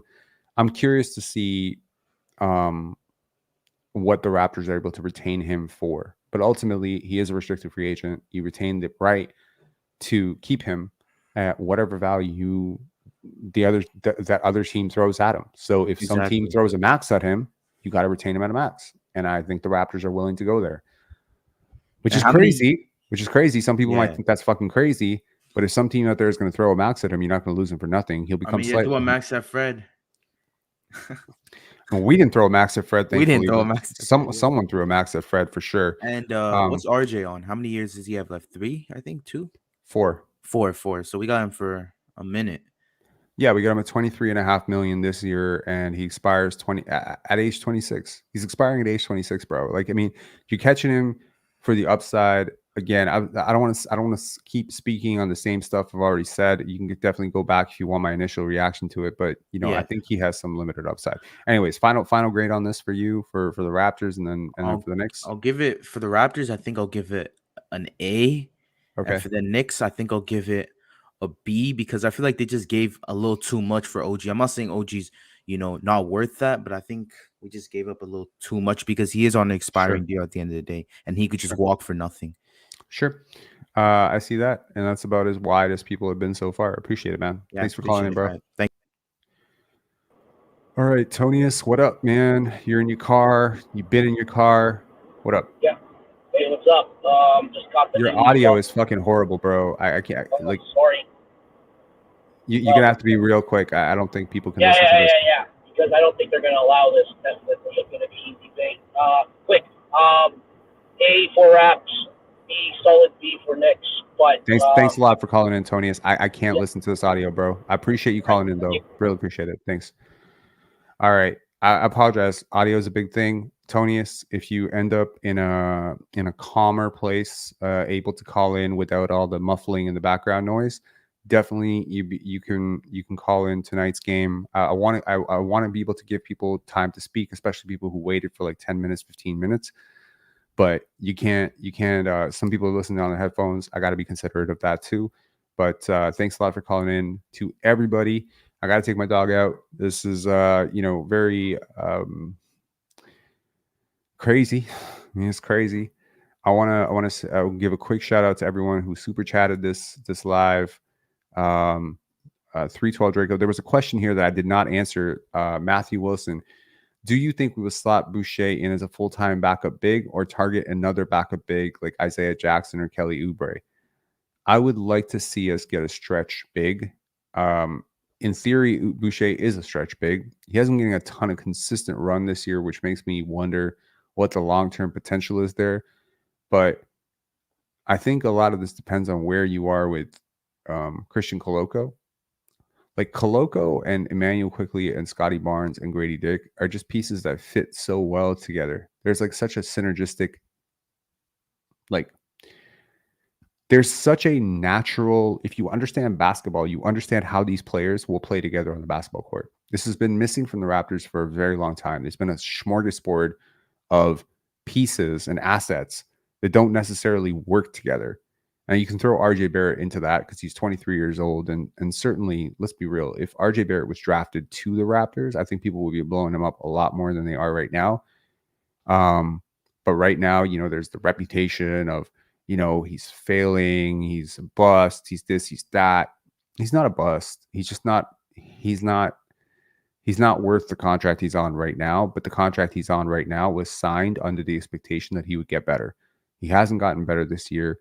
You're buying on the down low on him. He has struggled. Maybe the Knicks see a reason to move on from him. But don't act like one team giving up on a player is necessarily like the worst thing in the world. Like, it doesn't mean they're destined to fail, right? We got one final caller here. Oh, nope, he disappeared. Okay. Mark B, later after the game, can you set up a voting poll? Like for what? Like what grade the trade? Yeah, sure, I'll do that. I'll put a reminder for myself to do that. Scott plays 2K, bittersweet day, man. Yeah, it is bittersweet, bro. Like, I mean, again, I love OG. So, salute to OG Anunoby. I hope you thrive. I hope you thrive in New York, man. I think he's a really good player. I'm very honored to watch him grow and develop into the player that he's become. I think he's a great locker room guy, great community guy, great teammate, great leader. But I mean, I'm not saying fuck but. No, forget but. He's that. Period. End of sentence. He's a really good player. And I hope for the Raptors' sake that Immanuel Quickley and RJ Barrett make this pill of losing OG a little bit easier to swallow. I think a lot of rational people out there have questions about whether or not OG Anunoby is so overpriced an asset because of how the Raptors have used him, underused him, misused him. you know, because of the reputation that he's gotten, his representation and his PR department have been incredible at maintaining his, you know, sort of elusive. He's like the boogeyman in all NBA trades. You know, every team is trying to package picks, 3 picks, 4 picks for OG Anunoby. We got to get OG Anunoby. He's the magic pill for every team out there. But he is also, you know, the analytically speaking, the 4th best player on a 13-win team or 12-win team, whatever the hell we are right now. So his defense has fallen off a lot over the last 4 games. I wonder how much he's known about this trade. I was told, you know, a couple of days ago that this was a very real possibility and that he's known about it and it's been communicated to. He didn't wake up and find out about this on Twitter. He knew about this. So my only thought here is that the Raptors, this pending doom that has been holding over the Raptors, if they extend Pascal Siakam, trade Pascal Siakam, regardless of what they do here, at least some of this, what's going to happen, who we're going to be with, is gone. Immanuel Quickley and Scotty Barnes are together. They are here. That part of the equation is set. Who else will join them? Are you able to secure another Immanuel Quickley level type player for Pascal Siakam? I don't know. Is RJ Barrett going to turn into, you know, what people thought he was going to? Maple Jordan, whatever the hell people said he was. Maple Mamba. I don't know. But go watch some RJ Barrett highlights to make yourself feel better from Montverde. Very talented player. Hasn't quite worked out in the NBA. I think there's still some potential. Summer Low, is this real? Bro, if I did a 2-hour and 45-minute live about a trade that wasn't real, I will cancel this channel. Okay. Caruso is the next magic pill. Doesn't quite have the brand appeal of an OG Anunoby, man.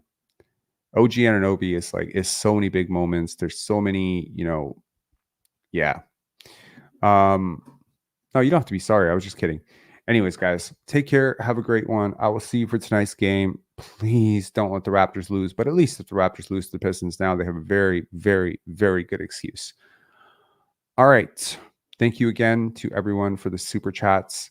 Please like this video. I would very much appreciate it. We've had well over 2,000 people in here throughout this, you know, 2 hours and 45 minutes, including people from the Knicks, Raptors. When this video goes live, drop your grade for the Raptors and Knicks. Just go Raptors, whatever, Knicks, whatever, and that can be the comments.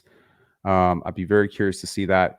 Bueno Kitty, this was a very touching and very generous super chat. I really appreciate it, man. Yeah, to everyone who super chatted, for everyone who commented, for everyone who's been with these lives, thank you guys so much. Super appreciate it. Let's close out the year strong. That's why I did 3 lives in 24 hours. We're going to do 4 lives in 24 hours. Is that a record for this channel? That will be a record for this channel. I don't think I've ever done 4 lives in 48 hours. That might be cap. 4 lives in 24 hours. What am I doing? As my man Brian likes to say, finish the year out strong. Okay, we're finishing out the year strong. W Live, thank you. Road to 7K subs. Let's do it, man. 7K subs sounds good. You know what sounds even better than 7K subs? 70K subs. Let's do it. I know I need to step up my content game. I promise once Pendance is over in February, I'm going to turn like the full brunt of focus on the Raptors right now, like, and this channel. February 24th, February 25th, Pendance is over. So February 22nd to 25th, Pendance, that's it. I'm taking 5 days with my girlfriend. We're going to reconnect and all that stuff. March comes. Yo, the full force grind that I'm going to put towards this channel, like I have it in my head. I have it on my vision board. I want to, I want to dunk on some dudes. So let's do it. Andrew Eden, Masai isn't washed. Yes, sir. He's not. Rob on that grind. Absolutely, man. All right. Take care, guys. Have a great one. And I'll see you after tonight's game. And is IQ our best shooter? I still think in theory, Grady's your best shooter. He's just shooting terribly. Yes, Immanuel Quickley is your best shooter. regardless of what Scotty Barnes is shooting right now, Immanuel Quickley is a guy that people actually guard from three. That a lot. Scotty's a guy that people are starting to guard from three. Yo, what I want this season is a game where Immanuel Quickley hits 10 threes and Scotty Barnes hits 8 threes. That would be great. Splash Brothers Part 2. All right. See you guys.